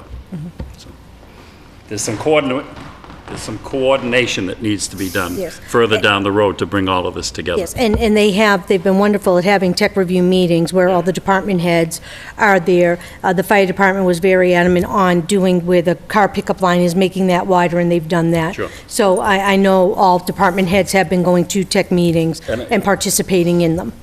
I don't want for a second to suggest that they haven't Haven't, been, yep. but I just think it's, sometimes more heads are better than one. Exactly. And you sure as hell don't need to see me again. I agree. It's a pleasure to see Good you. for you. No, it's a pleasure to see you, Mr. Rogers. I'd just like to say this has been, I think, a very productive process overall. But it might be reassuring to people listening at home and this gentleman here, with regard to these tech review meetings which you mentioned, there's been very good representation from all There has. departments. The last meeting that we had, I have the meeting minutes here. Board members would like to see them. But all town departments were represented. It was on March 5th, and it was a very productive meeting where many items of coordination were discussed. At that time, I believe the building was being shown at 42 feet. There were some revisions in the construction document stage, and it came, the final design was at 40 feet. So all of these dimensions and all of these criteria have been vetted in as they're being, as the design has evolved. This set of drawings that you're reviewing has also been distributed to the various town departments. yes, I do think that, as you suggest, having your review engineer's comments specifically brought to the attention of the DPW director is a good thing as well. But thank you. Thank you. It's been great working with you. Thank you very, very much. Okay, any other questions from the board? Any questions from the public? Well, again, I can't thank you enough. You both have worked very hard, and I thank you, and we're going to have a great school when we're done. And we will get a meeting with the director of DPW and go through these bullets to make sure. I want him, going to the new school, eyes wide open. So, all right, thank you. Thank you all. Great job by everybody. All right, moving right along. Number 5, we have an A&R to sign for 174 Northfield Road.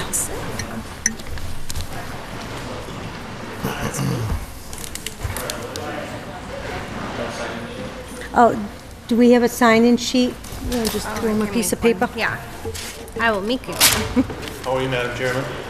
How are you? I'm well, thank you. I couldn't quite hear with the footsteps, that's all right. Yeah, 174. 174 Northfield. We're going to open it and see what we've got, see if anything came back. Again, for the record, Madam Chairperson, my name is Frank Preston of Whitman and Bingham Associates. Hopefully I can address any comments that have arisen.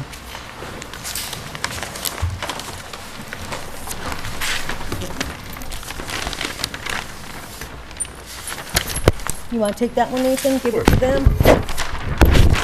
All right, do you have any feedback in this? Is there anything in the... Let me see here.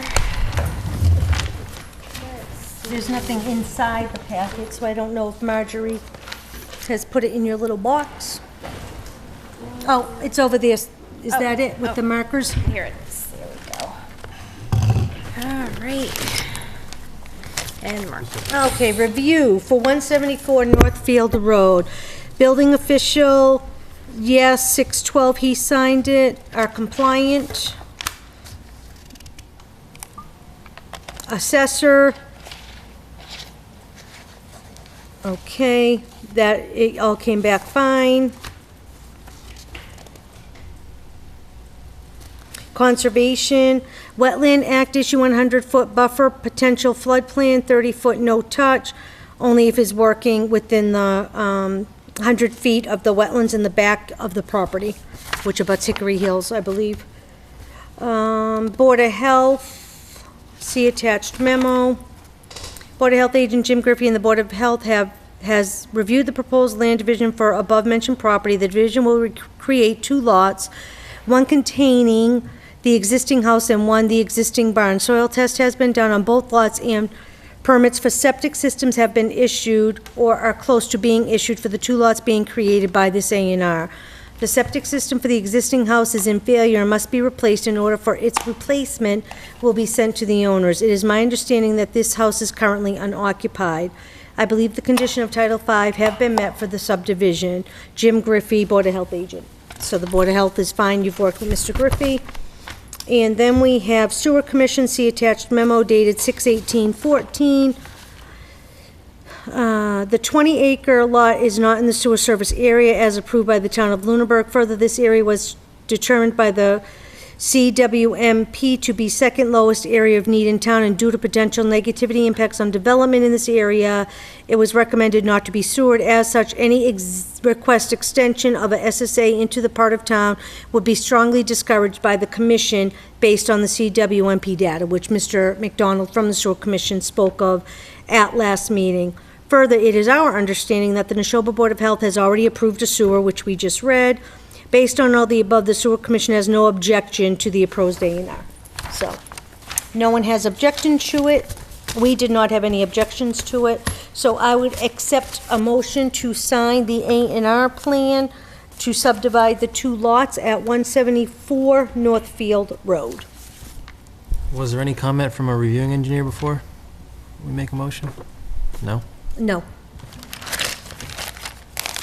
So moved. Second. Any discussion? All in favor? Aye. Aye. Aye. And aye. So it's approved. We'll sign it this evening, and then Marjorie will submit it, and you'll be good to go. So I can, in terms of the timetable, can I pick it up at the town offices tomorrow perhaps? Would that work? I would give her, what's tomorrow, Tuesday, till at least Wednesday. Okay, fine. Can you give her the day just to get it all organized? Usually after this meeting, it takes her a day to recoup. I can understand that. I can understand it. Everyone, thank you so much for devoting your time to this project. Thank you. If I can digress 1 second. Please. I'm really impressed by the board's stamina and their dedication to the school project. Thank Nice you. job by everybody. Thank you. Thank you so much.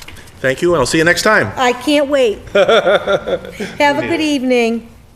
Okay, great. That one's done. Minutes approval. We have minutes from 6/9/14 meeting that need to be signed. They were emailed to us and we read them at home.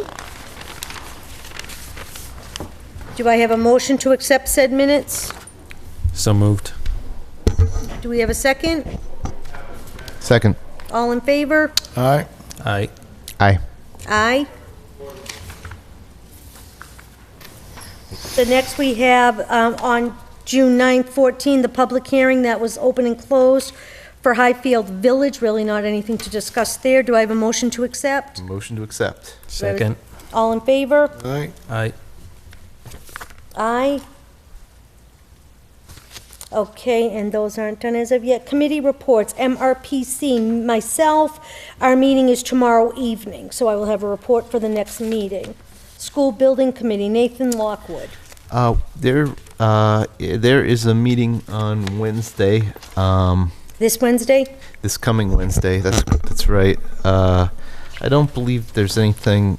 I informed you at last meeting that that the modifications to the project, the process of reviewing those had been completed, which was pretty much true. There was an additional committee that needed to sign off on the last thing. That happened, so it's really even. It's like it was 100% in the clear. Now it's 105%. 5%, perfect.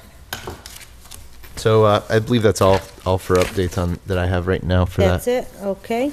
And then the next we have is the building reuse. Damon? Well, we were all at that last meeting and have not met since, so no update. And a note here, Marjorie didn't get to those minutes. She started them but has not finished them, so she does have those minutes going. Great. And I did email you the Bridgewater. One was too large, but there was one I did get out that I had said Bridgewater Mass did the same thing and had some great data and information, so I did forward that to you. Ken, MJTC. Yeah, the MJTC meeting was on 6/18. It was a conflict with the joint workshop. The board felt that I should attend the joint workshop instead. I have been submitted into the committee, but I'm not on their email list yet, so currently I'm getting the information just forwarded to me. I have not gotten the minutes from the meeting forwarded yet. Okay, and when I'm there tomorrow night and I see Stephanie, I'll make sure Stephanie gets you on that list. Yeah, my understanding is they've added me to the list. I just haven't gotten an email confirmation from them Oh, okay. yet. So, Because you'll get emails from Stephanie Bro. yeah, I have not received anything yet. Okay. Capital planning, we've not had a meeting as of yet, so I have nothing to talk about there. I did receive an email from Brandon Kibbe on the Open Space Committee, and they're looking for someone on the Open Space Committee. Now, we have a new member coming. The open vacancy, because I don't want people to get confused with the land use director position and the open vacancy on our board, is advertised in the Lunenburg Ledger last week, this week, and everybody has till June 30th to fill out a talent bank form. Anybody interested? Right now, there are two talent bank forms already submitted. So I did have Marjorie already contact them, and we're going to interview them on July 14th. So hopefully, July 14th, we have two. We'll make our recommendation that day and hopefully get on the selectmen's agenda for the 15th, the next night, Tuesday. Do you know if we picked anybody else up at the bonfire? I heard that we were going to be actively campaigning. And I have not. I have not as of yet, but for them to go through all that, I don't know if they have. Okay. So as before the bonfire, this was last Thursday. Right, yeah. We had only two. So, and we've already scheduled those interviews for the 14th.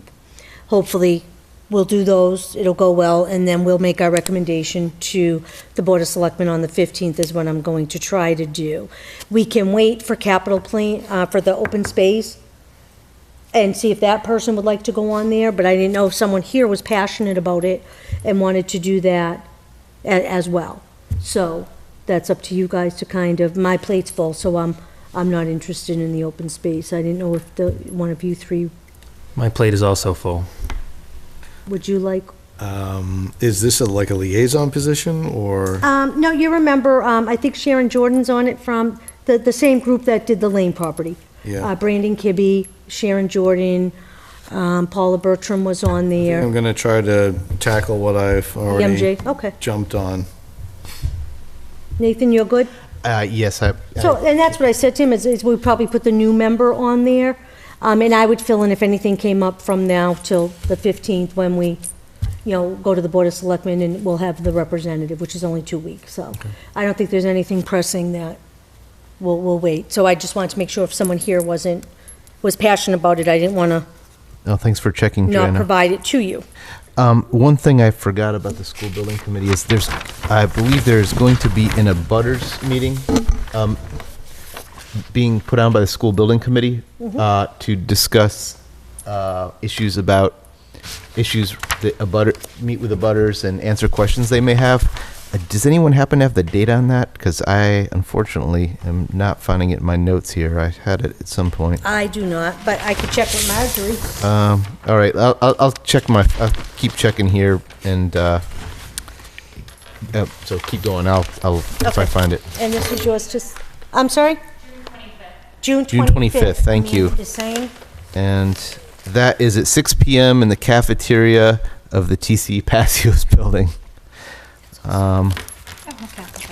So that is a school building project abutters meeting. June 25th, 6 p.m., cafeteria Passios. So anyone who's an abutter or just interested in that, the school building committee is excited to meet with you. Okay, great, thank you. And this is all set for you to sign? Okay, so that's it on committee reports. Into new business development status. Middle school, high school we just did, Highfield Village we did. Force Corp, 305 Shirley Road, no report, but they did do their septic. They did rip up the pavement all in front because Toby, when he was on the board, wanted to make sure they had the vegetation buffer, and they're starting to do work on the fence and the gravel. So they're still working on that every day. I just drive by it every day, so that's how I can give. Definitive 50 Elmwood Road, verbal update. The hay bale locations are being staked out.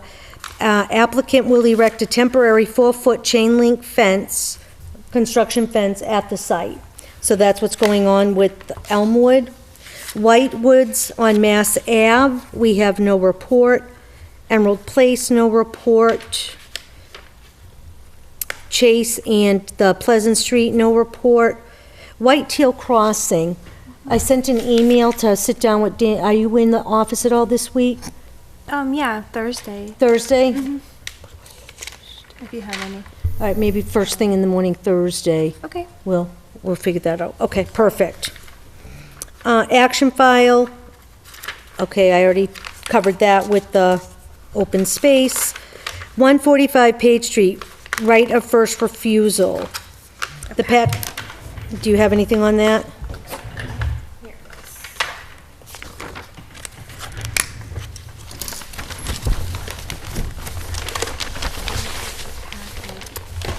And she pulled the maps from the assessors, Okay, so you guys can have a better look. so here's the map. Oh, is it on one? I think that this is the property, Yeah, the red here. Yeah, And here's this is page, the yeah. town-owned property right next to it. right next to it, right here. Okay.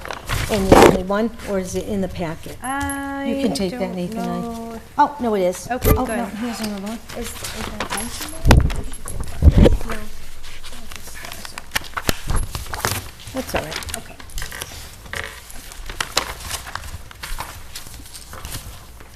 So this is where we were talking of last week for right of first refusal. Did anyone clarify what the appropriate division was of that property? Because we technically only have the right of first refusal for a subsection of it, not for the whole property, but the whole property is what is in the purchase and sale. I think The red. Yeah, that, well. The red is what's sold, Our right of first refusal does not include the part House. with the house on it, right. They'd have to subdivide it. but it's not currently subdivided. This is what we are refusing, the pink, Oh, right? I don't think so. I think that she just highlighted the whole property. It hasn't been subdivided yet. So only a portion of this property is, in restrictive, chapter 61. So, and I think a portion of the front with the house is not protected with the chapter 61. So I think it's the back portion here of the lot, and the front portion would be, Well, The APR, it should tell us right here. Because this is the Caitlin Family Receivable Trust, this is conservation, assessor's parcel, APR, I don't see the brown though. See, Kinda isn't hard that to the brown? yeah, but I'm not sure, I don't think this property has anything to do with this one here. What's that say right there? That's the Section APR. APR. Is it? Yeah, yeah, Okay. that was, Yeah. I think that was subdivided, that's what they came to us before, was to subdivide. Right. So we approved the subdivision here, Yes. and then they want to sell, now they're selling this one. Right, Okay. yes. So, do we want to start with Ken and your thoughts on the right of first refusal? Well, my thoughts haven't really changed from the last time we talked about it, but I thought somebody was going to ask what the deal was with subdividing this property, because the property that we actually have the right of first refusal on is a subset of this property that's outlined in red. And so if that was subdivided, the largest part of the value would be the front part of the property, which is about, 4 acres or so, with the house on it. And then the land in the back with the wetlands and the pond on it would be the actual part that we would have the right of first refusal on. And so the pricing and the valuation of that wetlands could be significantly lower than the market value of the purchase and sale for the entire property, which includes the front acreage and the house. And so I asked that question, I thought at the last meeting, of how do we go about figuring that part out, or who figures that part out? And can we suggest to them that maybe a subdivision is in order? Could we suggest to them that maybe a subdivision and a donation to the Conservation Commission would be in order? How do those things normally work when the property that we have right of first refusal on is really just a subset of the total asset? So those are great points, Ken. I think a couple of things to keep in mind. One is that when the Board of Selectmen solicits our opinion on this, so I think your analysis is great there, and on the price and everything. That said, we're supposed to make our determination independent of price. That's one of these few times in life where price doesn't matter for us. What I'm saying That's how is they this want our red opinion anyway. area So is the I part guess that's for so sold, what that's you're, been sold. so I think your analysis is great. I guess for purpose of rendering an opinion, I would say let's assume assuming that the line were, this is just me talking, assuming that the line were, just after that parcel with the house on it, what would your opinion as a planning board member be about right of first refusal? If it was a sub-piece and it included the pond, it would probably make sense to add it into White Rabbit Swamp and extend the conservation property, because it's already abutting conservation property that we had. Assuming that there was some kind of access to it, the town might, it would ultimately, we'd want to consult with the open space folks and see if it's desirable from that perspective. But I understand it's a nice little pond back there, and it could add some usable land to this existing conservation land that we already have. Now, that being said, I don't know that our opinion matters from a legal perspective, does it? If we can't actually proclaim a right of first refusal on the piece of the property with the house on it. Why is, can you explain that, Ken? Because only a subset of this lot is in the chapter that we have the right of first refusal on, not the entire parcel. Right. That's what I said too, 'cause that's what Yeah, thought. I wondered how that works. So I don't think we can say, yes, you can't buy this house, because we have no jurisdiction over the actual piece of the property that the house is on. Yeah, I guess I think That's not in the chapter that is protected. that makes sense, but there may be other legal issues in play too, so I would say my suggestion would be, I think that's a great point. I think I would suggest we let Board of Selectmen navigate that if there is adequate interest to pursue a right of first refusal. Okay. But again, really great points. Fair enough. Like I said, I'm new to this, No, so. I still can't figure out exactly what part they're asking us if we want to buy. That's my point exactly. Right, is it's impossible we're to sitting determine here that. trying to figure out exactly what position they want to purchase. Because I know they just sold the house, and I think what they did is they did an A&R and we re-subdivided these lots.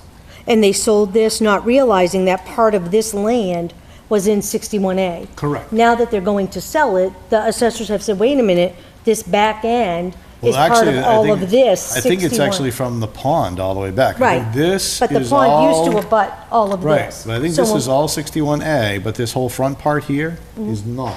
Right, So we don't have any right of first refusal of the front part. front part.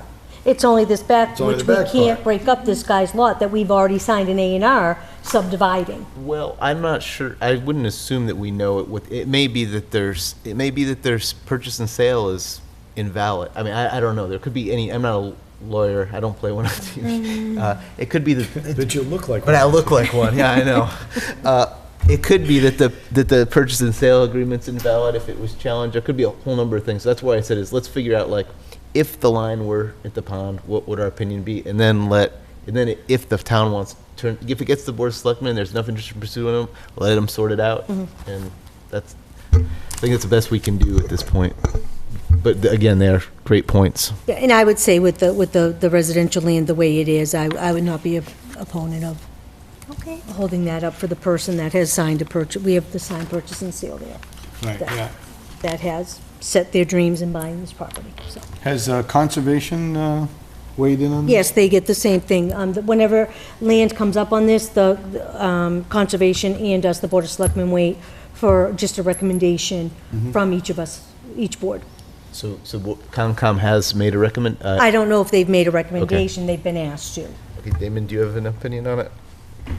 Well, again, I would look to the Open Space Committee and see what they say, but just from a planning aspect, I don't see that area as being threatened to be developed just by the low-lying area, the fact that it's probably mostly wetlands, the narrowness of the property doesn't lend itself to a subdivision.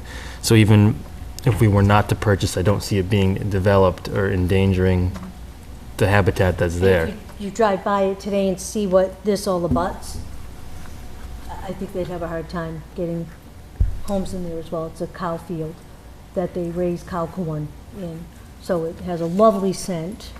At 3 months out of the year. Yeah, so my thoughts on this are similar. I guess, I mean, I think if Concom or Open Space were interested in it, and, especially if there was something that was amenable to On the a planning- sellers and buyers, exactly. I don't think, like Damon said, I think for exactly the reasons he mentions, I don't think there's strong planning concern, except for to the extent that the planning board, wants to support town conservation and open space goals, and again, on those, I would also defer to Concom and open space, and not with the intent of crushing anyone's dreams or anything, but with, maybe there's a friendly deal, I'll let them sort that out. Okay. So we would just we would send a letter to the Board of Selectmen saying that we don't have an opinion on a planning side. Other than what, support whatever. The Conservation and the Open Space Committee recommend. That's fair. I agree with that. Okay. So we'll just have Marjorie send a quick email to Kerry Okay. stating that. We have to sign a year-end encumbrance. This is routine end of fiscal year occurrence usually taken of eternally with the planning director, seeing there's no planning director, we need to sign it. And what it is, it's showing the money going out to master planning of $6,169, and then $400 for Whitnam and Bingham as our peer review engineer on engineering costs. So where Marion would usually sign that, we're not there, we are going to sign it. All four of us? Yes, committee members majority has Oh, to wow. vote to. So today is the 23rd. 23rd.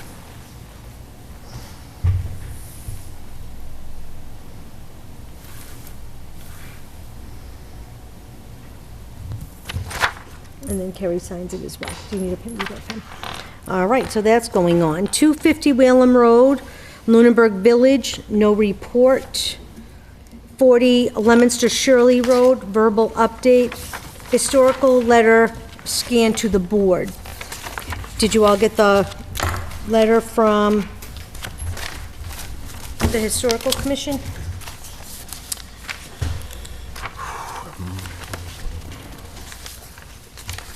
What was the, I refresh my memory. That was the cell tower. Oh, no, I missed that. I saw it. Did you read this one? Where's this go? Is this it right here? Yeah. There's 2 copies. This is the Lunenburg Historical Commission met on June 3rd, 2014, and came to a consensus on a response to your email to the Planning Board of April 11th, and that was forwarded to the Lunenburg Historical Commission on May 14th. The Lunenburg Historical Commission feels that the only potential negative impact from the proposed cell phone tower is that Lancaster Road is designated a scenic road. Driving east from the center of Lunenburg, we hope that the sightline view would not be impacted. From reviewing your plan and knowledge of our topography of the land, we feel this may not be an issue. There are no historical homes or in your impact area. So, that was the cell tower at the end of Lancaster, and they have, the Historical Commission had no concerns with that. So that's done. Village District Bylaw Update. Nathan noted at the Master Plan Workshop that the board needs to set a date for a public forum. Yes. I don't know, okay. So this would be in the notes of the meeting that we had before, 2 meetings ago, where we discussed the calendar in a fairly chaotic manner, and I don't know if Marjorie's had a chance to, The Master Plan one with Paula and, yes. that, I was not at that meeting. Right, I don't know if She she's. has not, she's in the middle of typing those. So let's see when she gets through those, if she's able to decipher what our ramblings were about scheduling that. She was saying that it looked like you didn't come up with a firm date, and that's why she's saying you need to give her a date. Oh, she's saying we need to, okay. Yeah.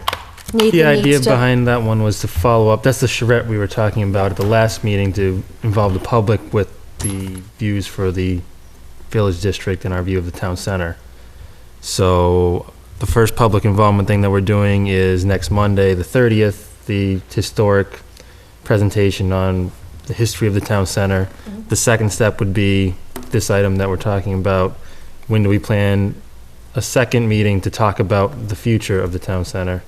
So for us to hold that, we have to be able to have a framework for the conversation to bring to this presentation, and kind of an agenda of what we want to talk about with the public. So I guess that would be what we have to work our time frame around. How does, I think that's exactly. And the village bylaw is something we need to move, I think, from our reuse meeting. We want to move that up so we could keep that ball rolling and not wait till August. Because is this the one where you're saying in August? And I asked why so Yeah. long, why can't we do it in July? July, so maybe July 21st kind of jumps out, and maybe we could invite a representative or two from the For reuse reuse? committee. Sure. Yeah, I mean, just, Wow. in principle, I'd say we could invite all of them, but I think it's going to be a working meeting, we're probably going to want to keep it a little bit. Well, it's a public involvement meeting, right, you're talking about? I'm talking about the meeting to plan. To plan it, okay, Yeah, all right. yeah.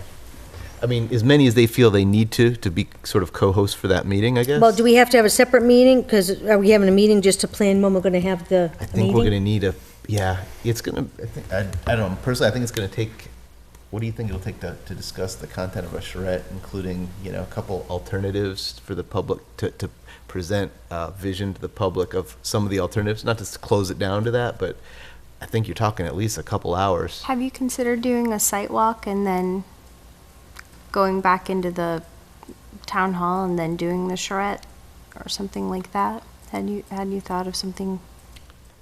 Yeah, that could work too. Okay. I think that's what they're talking about having the meeting for, is to go over ideas like that. Right. Yeah, we are talking about a meeting to plan the charrette is what we're talking about right now. Okay. Well, see, and I think we can, on our July 14th meeting, just come up with the plan on how we want to do the charrette. And That's not gonna, I don't think we're gonna need 2 hours solid to plan the charrette, I believe, based on the things we've talked about. Charrettes are very involved. So I can grab what I got at my office on charrettes and maybe that will help. So, and who's gonna moderate, who's gonna run it? Yeah, all things we have to talk about at this planning meeting for it. I gotcha. well, and I haven't read the minutes, and so I haven't either. I wasn't at the meeting. Yeah, I'm sorry I couldn't make it. That's okay. Yeah, we didn't talk too much about it, just the fact that we need to have one, and that's kind of why I think Nathan thinks we need to have a meeting. And Well- I agree with him too, that it's going to take some planning. Yeah, in addition to the process stuff, I think the thing we've talked about, you'll recall with the Building Reuse Committee, part of it's planning the process, presenting the information to the public about the goal, setting the meeting up with the goals and whatnot. But the other thing is, it's pretty clear, is, like Damon has been saying all along, this is an open opportunity for the town to give us feedback. However, as other board members, we want to leverage the thinking that has gone into the Building Reuse Committee and the discussions on the Planning Board and the Board of Selectmen. So we don't want to just go there with the boards bringing nothing. To help guide the discussion, we want to bring at least, one or two kind of visions for what a village district bylaw might look like, just as a point of departure for discussion, so the town can have something kind of concrete that they can visualize and get their head around. And so if they have totally different ideas, that's great. But having them understand some of the town's goals is something, And board goals that have been thought about, this is a good opportunity to start communicating that as I'm well. being told from people, that's not a charrette. That's a planning session. Yeah. A charrette is that I have this idea, this is what we're going to do with these buildings, and you just share it with and educate the people. Well, No. You also use a lot of visuals when you're doing a charrette. That you're kind of trying to engage the public in getting their values on paper, really, and getting an idea of what type of community they'd like to have, especially in their center. That's more or less what a charrette is for some abstract thinking, for people to come up with different ideas. It's really a pre-planned thing. It's not something that you bring a plan to and then you Right. present it. It's a pre-planning. It is a planning exercise. Yes. Yes, it is. And I think we might not need a special meeting to plan for it, because if we are going to have it in July, we have 2 meetings before then. We can block out a piece of both of those meetings to talk about it, provided we don't have too heavy of a load on those meetings already. But again, it's something we need to talk about and plan for. Whether we think we can do it in those 2 meetings or need to have a special workshop for it is up to discussion, I guess. We can try to get it done in the 14th, but I think we may need to schedule something the 21st. And I guess, I understand I think I understand the spirit of what you guys are saying about a traditional charrette. I think, and obviously what people in town think is really important, and we want to tease that out. And maybe, maybe we want to do that in a sort of non-polluted fashion. So maybe in the front end of the meeting, we want to kind of do an open-ended thing. And maybe in the second half, we might want to vet some of the ideas that town stakeholders have. I mean, Do you have an example of a charrette program that you could forward to the board, so Yeah, I have. I'm not sure everyone a few presentations. We've done charrettes before. Yeah. And yeah, I can kind of say that during a conventional charrette, you really pinpoint like different subject matter, such as walkable communities. Do you want to improve transportation or walkable communities? Or how do you see the traffic flow in the center of town? And just looking at transportation issues. And then you look at uses. What type of uses would you like to see in your community? Those type of pinpointed things. And also using visuals such as architectural types, colonial, Victorian, that sort of classic architectural styles. So I can certainly go back to some of the things that we've done with other communities and helping them kind of go through that beginning process of getting, the community to really engage in the whole planning process for trying to, and it isn't so much introducing a bylaw to them at that point. I think that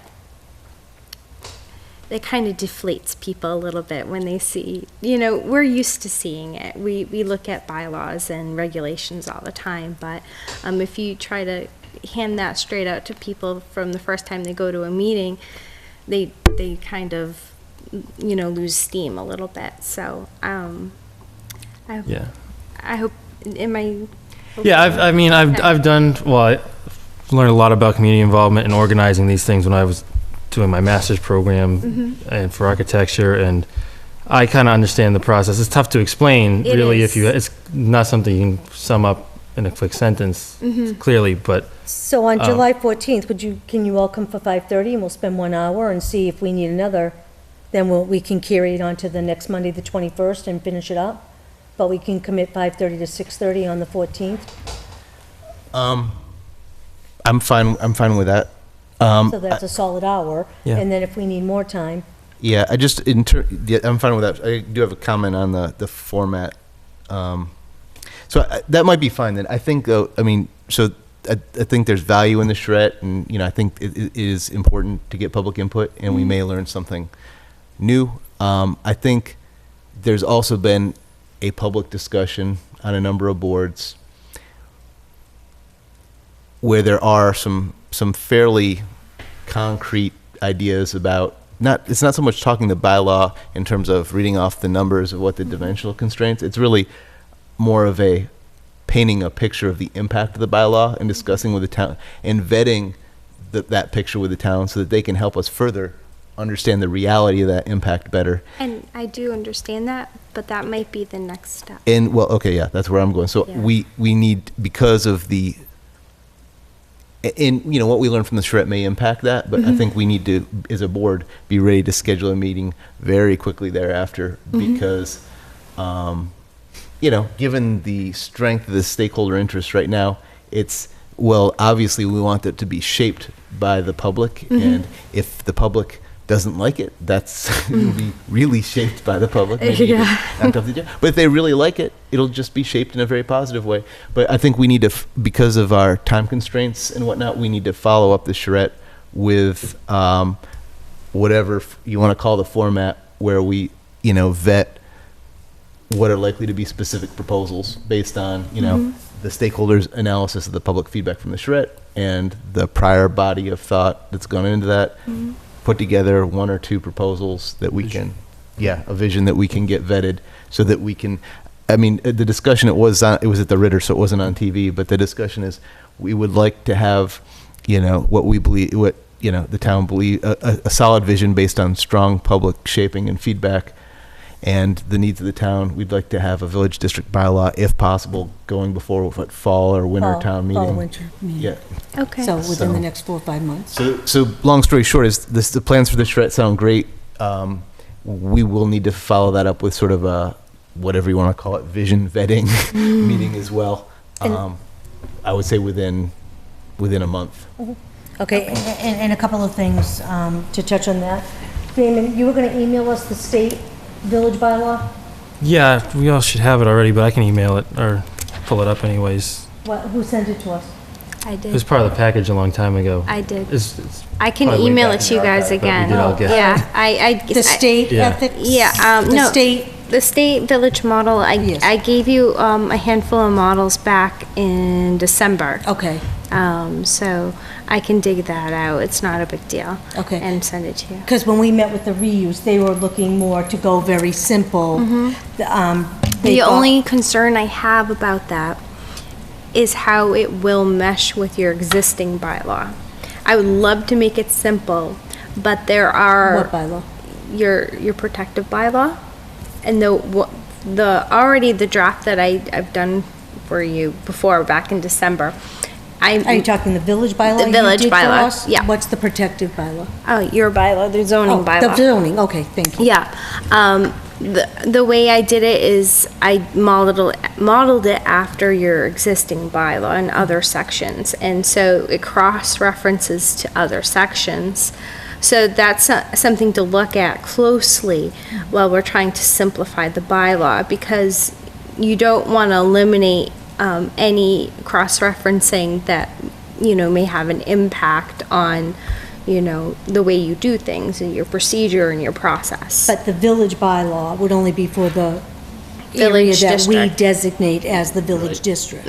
She's just saying as we change it, we need to be But I mindful. understand Okay. that. But if we say that in the village district, you only need to have 40 square frontage instead of 80, that's only in the village I think district. what she's saying is that, we're all telling you what you're saying. but Okay.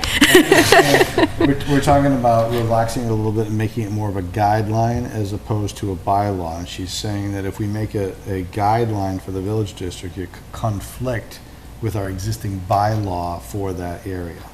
And so we kind of need a bylaw for that area. I think what she's saying is in the existing zoning bylaw, that it's going to reference out to other sections It of our does, zoning and yes. regulations. Yes. And it's easy to miss, like as you're reading through the text, oh yeah, and also we'll comply with section 4.12.3, oh yeah, Yes. whatever. And you might be, 4.12.3 might be some really important sub-bylaw that if we throw the whole thing out and replace it, and we don't take that into consideration, we might do ourselves a disservice as well. What, I mean, for example, you're talking about your sign bylaw and how restrictive it is.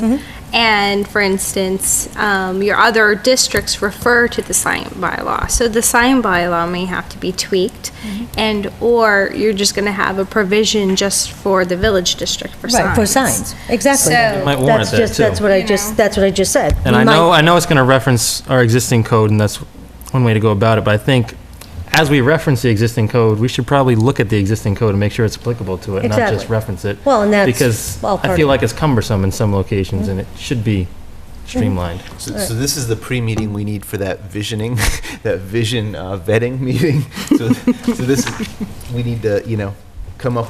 Well, no, but the goal of the bylaw, the village bylaw, is to only be for this area. So it doesn't, you want to know what the other bylaws are and work with them, but the sign bylaw might be different in the village than the rest of the Because community. The village is special, That- so. Right, it might be smaller than what our current one is because they're side by side, they're in buildings. But, the barber shop guy, because our sign law can't have a barber shop sign, a pole at the front of the building. Well, does that make sense for a barber not to be able to put up because the sign bylaw says he can't? So those are things that will be only specific to the village bylaw. Okay. So those are just some things Yes. I want you to keep in mind Exactly. as we move forward. That's all. Exactly, okay. But, so if you can resend me the, Yeah, sure. Not a you. problem. all right. Those are Yeah. those are And to really- confirm Guidelines that, within a- to confirm, we're changing the 14th meeting to 5:30. I can, 6 o'clock is the earliest that I can. You can get here at 6, Let's okay? just keep it at 6:30 then, and if we have to go late, Okay. go late. Unless Well, you want to start a half hour, at least put a half hour into it. it's just the chance. Then it's like, is it worth the chance that we forget? Because I'm pretty forgetful. All right, Forget what? Get to 6? show up. Yeah. Well, I'll remind you. We'll send a quick email that morning. that says reminder, today's at 6. Actually, can we keep it at 6:30, because I got a new job. It's Yeah, far away. congratulations. Perfect. Yeah. Okay, 6:30 it is. Yeah, Okay, ready. sounds great. Is it feasible for us to pick a date for the charrette anyways, so we can hold ourselves to that? Yeah, Because I would also like to say that next Monday at the visioning session, so lead into it. Let's see what we got here. So, by the way, our meeting next week is not on our meeting schedule. what meeting do we have next week? I don't know about a meeting next week. 30th. Well, it's really a historic commission Oh, it is? presentation. Okay, sorry, that's all, that's what I was talking about. So- Damon's meeting. Damon's. Yeah. Yeah, I don't have, okay. Okay. Doesn't, We're in I July. suppose it's not mandatory for us to have a meeting then, if you guys want to attend, that's surely, I think we should probably Encouraged. attend. Yeah, no, I think it's a mandatory, I would propose that we, Same time? motion to make that mandatory 30, attendance yeah. for the June 30 meeting. I can't do the June 30th meeting, but you guys can. Oh, sorry, okay, sorry, John. Oh, it's my wife's birthday, too. Oh, Exactly. shoot me. Oh. well, it will be on TV, so you guys can Watch it. I will watch it. I'm going to catch it on YouTube, yes. I'm looking at the calendar. I don't want people to think I'm texting. I'm looking at the calendar. Okay, so that's the 30th, and when did we say you want, are you looking to schedule the charrette? Correct, yes, you guys said you wanted to look at, Do we want to do it on the first week, Of July? the 6th or 7th? of July? Yeah, of July. Yeah, no, we can't, No. of August, sorry. Of August. I guess it wouldn't be the 7th, it would be whatever. See, I was thinking the week of July 27th, because that would have Yeah, we got a meeting the 28th at the Ritter. yes. So if we did like Wednesday, the 30th, that would give us 2 full meetings, and then if we have to do a meeting on the 22nd or 23rd, you have the Tuesday, Wednesday, Thursday, the 15th through the 17th, to have additional meetings to plan the charrette if need be. Okay. Yeah, I can do that. July 30th then? July 30th, and do we want to, just for reference of booking what time, do we want to do a walkthrough at 6 and the meeting at 7? Because she said kind of walk the community, Yeah. I mean, so we if can you're do a open to- walk around at 6 and then meet at 7. And Sure. we'll want, see if we can get that televised, see if Wednesday, the 30th, I don't know if someone already is meeting here. If not, we'll have to go to the Ritter. If they are, we would prefer this room. Yeah. Yeah. Does that work? Does that, you guys, for charrette format, is this the kind of room you would want, or is there any other type of, I don't know, physical seating arrangement that would be preferable? The library might be. Because we could book the library, the front room in the library. It depends on how you want to do your charrette. You can do your charrette as one person presenting on subjects, or you can do breakout groups. And I believe we did breakout groups when we did the master planning. Okay. So it can go either way, and I guess that'll be up for discussion. And breakup groups would be, I do the transportation part, you do the, what do you want to see for. Housing. And we each take a unit or, Yeah, maybe the library or the Ritter might be better. okay. So either here or the library. Sure. If this is booked, then we'll do the library. So that's on July 30th, 6 PM? Yes.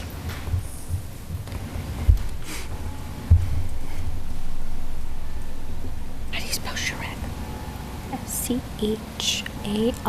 CHARETTE is my guess. All right. Okay. A master plan update, do we have a? On the master plan update, just something Marjorie pointed out, I, again, wasn't here for that meeting, economic development, the economic development that you did. Yes. It's the understanding, when she listened to the minutes, that you voted and approved the economic development submitted by John Hume. Yeah. We voted to recommend, recommend approval and recommend review and approval by, yeah, exactly, by the town board. So we wanted Marjorie to distribute that to Board of Selectmen, and the other town boards, the relevant town boards, with a letter recommending approval, but recommending they review, give us their feedback. You know, it's basically saying, we recommend approval, we've read it, we recommend approval, we would like you to review it, provide feedback and whether you agree with. So you approval. didn't vote to approve it? No. Oh, because Marjorie, listening to the minutes, feels that you voted to approve the economic development We were plan s- that John Hume We were submitted. seeking the feedback of the other boards prior to approval. So we were saying, hey, guys, we've read this. We think we should approve it, but before we pull the trigger on this, we would like you guys to review it, give us your feedback, and then if we all agree, we'll approve. If not, we'll do whatever we got to do to, get it to be approved. Okay. So basically, we weren't going to approve it until these other boards had reviewed it, especially the Board of Selectmen. But that's where Marjorie's confused, because she has on the tape that you voted to approve it, and then you were asking people for feedback on something you've already voted and I approved. think if she goes back and listens to it It was again, she'll find recommended. recommend. Okay. I know it was kind of confusing. Yeah, she was, that's where she's It was totally confused. confusing. I mean, the fact that she's able to make. And any now, why sense did we makes send sense. this out to the other Minor. boards? Well, because economic development is, of concern to a number of boards, especially Board of Selectmen. We definitely felt that before adopting a change to the master plan, it would be worth getting their feedback on to, Okay. All right. So I'll have her, well, she heard that. So I actually did send it to the Board of Selectmen because Paula had requested that it go to them prior to their meeting and sent them a letter. I copied you, I think. Yeah, I saw it, yep. And there was some concerns presented also about some of the numbers in there didn't seem to be correct. And Paula pointed that out They as well. can't hear you. There was some discussion about some of the numbers in there might need to be tweaked before approval. There was some concern that some of the numbers weren't in alignment with the current projected growth of the town and things like that. Like the future projected growth was a number that we already were at currently and things like that. So I think there was some tweaks that we said would need to be in there. Well, did she before. give that to John when he was presenting? She did. She Okay. talked to him about this, looking at the sewer plan to get perhaps some more accurate projections that took into account the expansion of the sewer into the population growth Okay. projection. So it was a good conversation. Okay. All right. And that's actually, why we want, we want the other pair of eyes on it as the other boards is to get sewer committee, sewer committee's going to have insights like that. Board of Selectmen are going to have some thoughts about it. So, we're not bound, I guess. We're ultimately responsible for the master plan, but, just right in that meeting, we got some good examples of kind of good feedback to have before we pull the trigger, I guess. Okay. All right. So just one thing, could we put on the action file? So this is great that we planned out the charrette planning meeting for, and we also planned the charrette meeting. What we haven't planned, can we put on the action file to just jog our memories to schedule dates for the, for a meeting where it'll be on the agenda to create the agenda for the meeting to vet some visions for the town center bylaw, and then a second meeting to actually have the public meeting to vet the town center bylaw. And those we would also, I'm open to disagreement. I would assume we'd want to involve representatives from the building reuse committee as well, besides our standard representative. Okay. Any thought modifications, objections? No, I'm fine. Yeah, because what we talked about at that meeting at the Ritter was making a timeline and almost putting together like a calendar of when these things are going to happen so people know ahead of time, this is how we plan on going through the process. I agree. I think you should have the calendar posted on our website, on the town website. Yeah, so the sooner we can Yeah, vet out dates absolutely. for kind of hurdles to jump for ourselves would be better so we can get that calendar together. Well, and what I would recommend is that, if Nathan, you're kind of running with that you put the calendar together and come to the meeting with recommended dates. And then we're sitting here saying yes or no to that date, instead of all of us trying to look at a calendar and figure that out. So you can go into Microsoft Word, grab a calendar, and say, okay, these are our two planning board meetings. We just said Damon's thing is on June 30th, then we have our thing on July 30th. And those days are already booked. Now we want to make sure in August we're hitting this and this. And then we can kind of say, yeah, that works for me in my calendar. I think it's easier when you have them In front of you. in front of you to play with versus 5 people, because we'll have our new member by then too. So, Yeah, but you can't the 5 people give you the feedback on what dates work for them. That's the only thing. But yeah, maybe we should, I would suggest, because I don't know, does everybody know their vacation schedule for the summer right now? Yeah, we already asked that. Oh, you did? Okay, I'm Yeah. sorry, I was snoozing, I guess. We did that a couple meetings ago when we were planning the summer. Oh, yeah, yeah. Okay, well, I just don't want to forget to schedule them, but, I mean, we could schedule them now if you want to put tentative dates in. Why don't we say August 4th for the planning division Are these meeting? different days from our meetings? Yeah, because our meeting would be August 11th. That would be the second Monday of August. So, unless you want to do it at the meeting on the 11th, maybe that would be good to give us ourselves a breather there. So why don't we plan to? Oh, that again could be a pretty involved meeting, especially putting together the vision to vet with the town. That could be pretty big. So maybe Monday the 4th at the Ritter. I have building reuse. You have building use, okay. Well, maybe we could start the 11th, and then if we need another meeting set up, take the 18th. When do you think the actual second meeting with the public should be? So, So we can work towards that. yeah. Do you want to do it during a regular scheduled meeting, like the 25th? We could do it. Sure. All right, That's, let's shoot for the 25th then. That sounds good. so August 25th? Is when we'll, we'll have put together, working with the building reuse committee. We'll have assimilated the feedback from the public, and we'll have some kind of draft vision for village district bylaw, and be able to paint them a picture of what we think that might mean. Sure. On the 25th. Okay. I think that's pretty good, just about once every month. That's pretty much a 1 month pattern for us, holding a public involvement. Good cadence. Yeah. Okay, so maybe I would say let's pencil tentatively, like if we don't, that means on the 4th, maybe we would want to at least start doing that. August 4th? August 4th, and then be prepared that we might need the 11th to finish that process, just because we're talking about basically drafting a bylaw. It's, So now you have us meeting every Monday? Well, no, we'll have the 18th off. well, no, we'll have the 4th, the 11th, and the 18th. Oh, I thought you just said we're going to meet the 4th now. No, can't. Oh, sorry, that's right, sorry, 11th, 18th, yeah, you're right, Joanna, I'm sorry. That's So okay. I was getting confused. So we're meeting the 11th, so let's say the 18th, I apologize. Let's pencil the 18th as a potential, Okay. finish the. Sure. That would be exclusive, finish the village district. perfect. bylaw. Yeah, and I'm sorry to kill us like this, it's just, I think this is what it's gonna take if we're gonna get to a fall town meeting. Yeah, no, absolutely, but that's why I said if you come with the Microsoft and then we're kind of looking Yeah, at yeah, it, it's easy, but this works. Okay, So yeah, we're sorry looking to at the, put us through this now. no, not at all.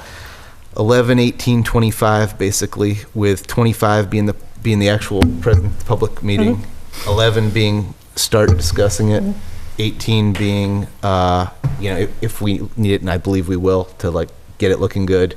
And we want to be sure to invite the building reuse committee representatives to the 11th and the 18th, and of course the 25th as well. Okay. We will do that. On the village draft bylaw, I want to start working on that on the July 14th meeting. So can you take the state one and just reference where they clash with other town bylaws, just to point those out? You want me to take the state's model and see how it clashes with The current zoning that you your brought. zoning? Yes. Oh, okay. Yeah, like you said, section 2.3, All right. that was a hypothetical. I could take a look and, I'm sure it's going to clash in a lot of locations. I'm sure. Also, it also depends too. The state's model is pretty large. You may want to, look at it, see what, suits you, and I did give you some other models to look at as well. So, you don't just have to use the states. You can look to other adjacent towns and see what But they we have need to look at too. something. And Of it's been course. on the agenda for 3 months and we haven't. Oh, no, and So that's I've where we given gotta you, get to yeah. Mm-hmm. a point, so if we at least have, it was the same with the marijuana. Until we're sitting here looking at and crossing off line 1, adding line Yeah. 2, and drawing Well, on it. I think on the It's not getting 14th, creative. what we can be doing is using, say, the state model to frame our charrette It's our conversation. draft, right. Well, because we're supposed to be talking about the charrette, right, on the 14th, Mm-hmm. planning that. I think we can go through the major sections of it, pick them out, and then discuss how we want to talk about them. Okay. Because drafting a bylaw before we have the shred is kind of not the way the process works. Yeah, you're So supposed to if- get your public comment. If we use that to frame our conversation Mhm. is, I think, the proper way to use that tool. Okay. Well, we just, oh, okay. Yeah, but to your point, I think it would make sense for us to, as members, to start familiarizing ourselves. I mean, we don't have to talk about it on the 14th, but as members, to prepare ourselves for the meetings we've just scheduled in August even. I would actually read the draft that Chantel put together. Because I think reading that's a pretty good proxy even for understanding the existing bylaw. Read the state bylaw. And I would actually encourage people to, if they want to take a stab at their own at writing a simplified draft bylaw, just to get Just for the fun of it. just for the fun of it. I think you'll feel, when I've done stuff in the past like that, it makes me feel prepared when I come into the other Okay. meetings. But I agree with what you guys are saying. We don't want to meet on that stuff till after the charrette. Okay.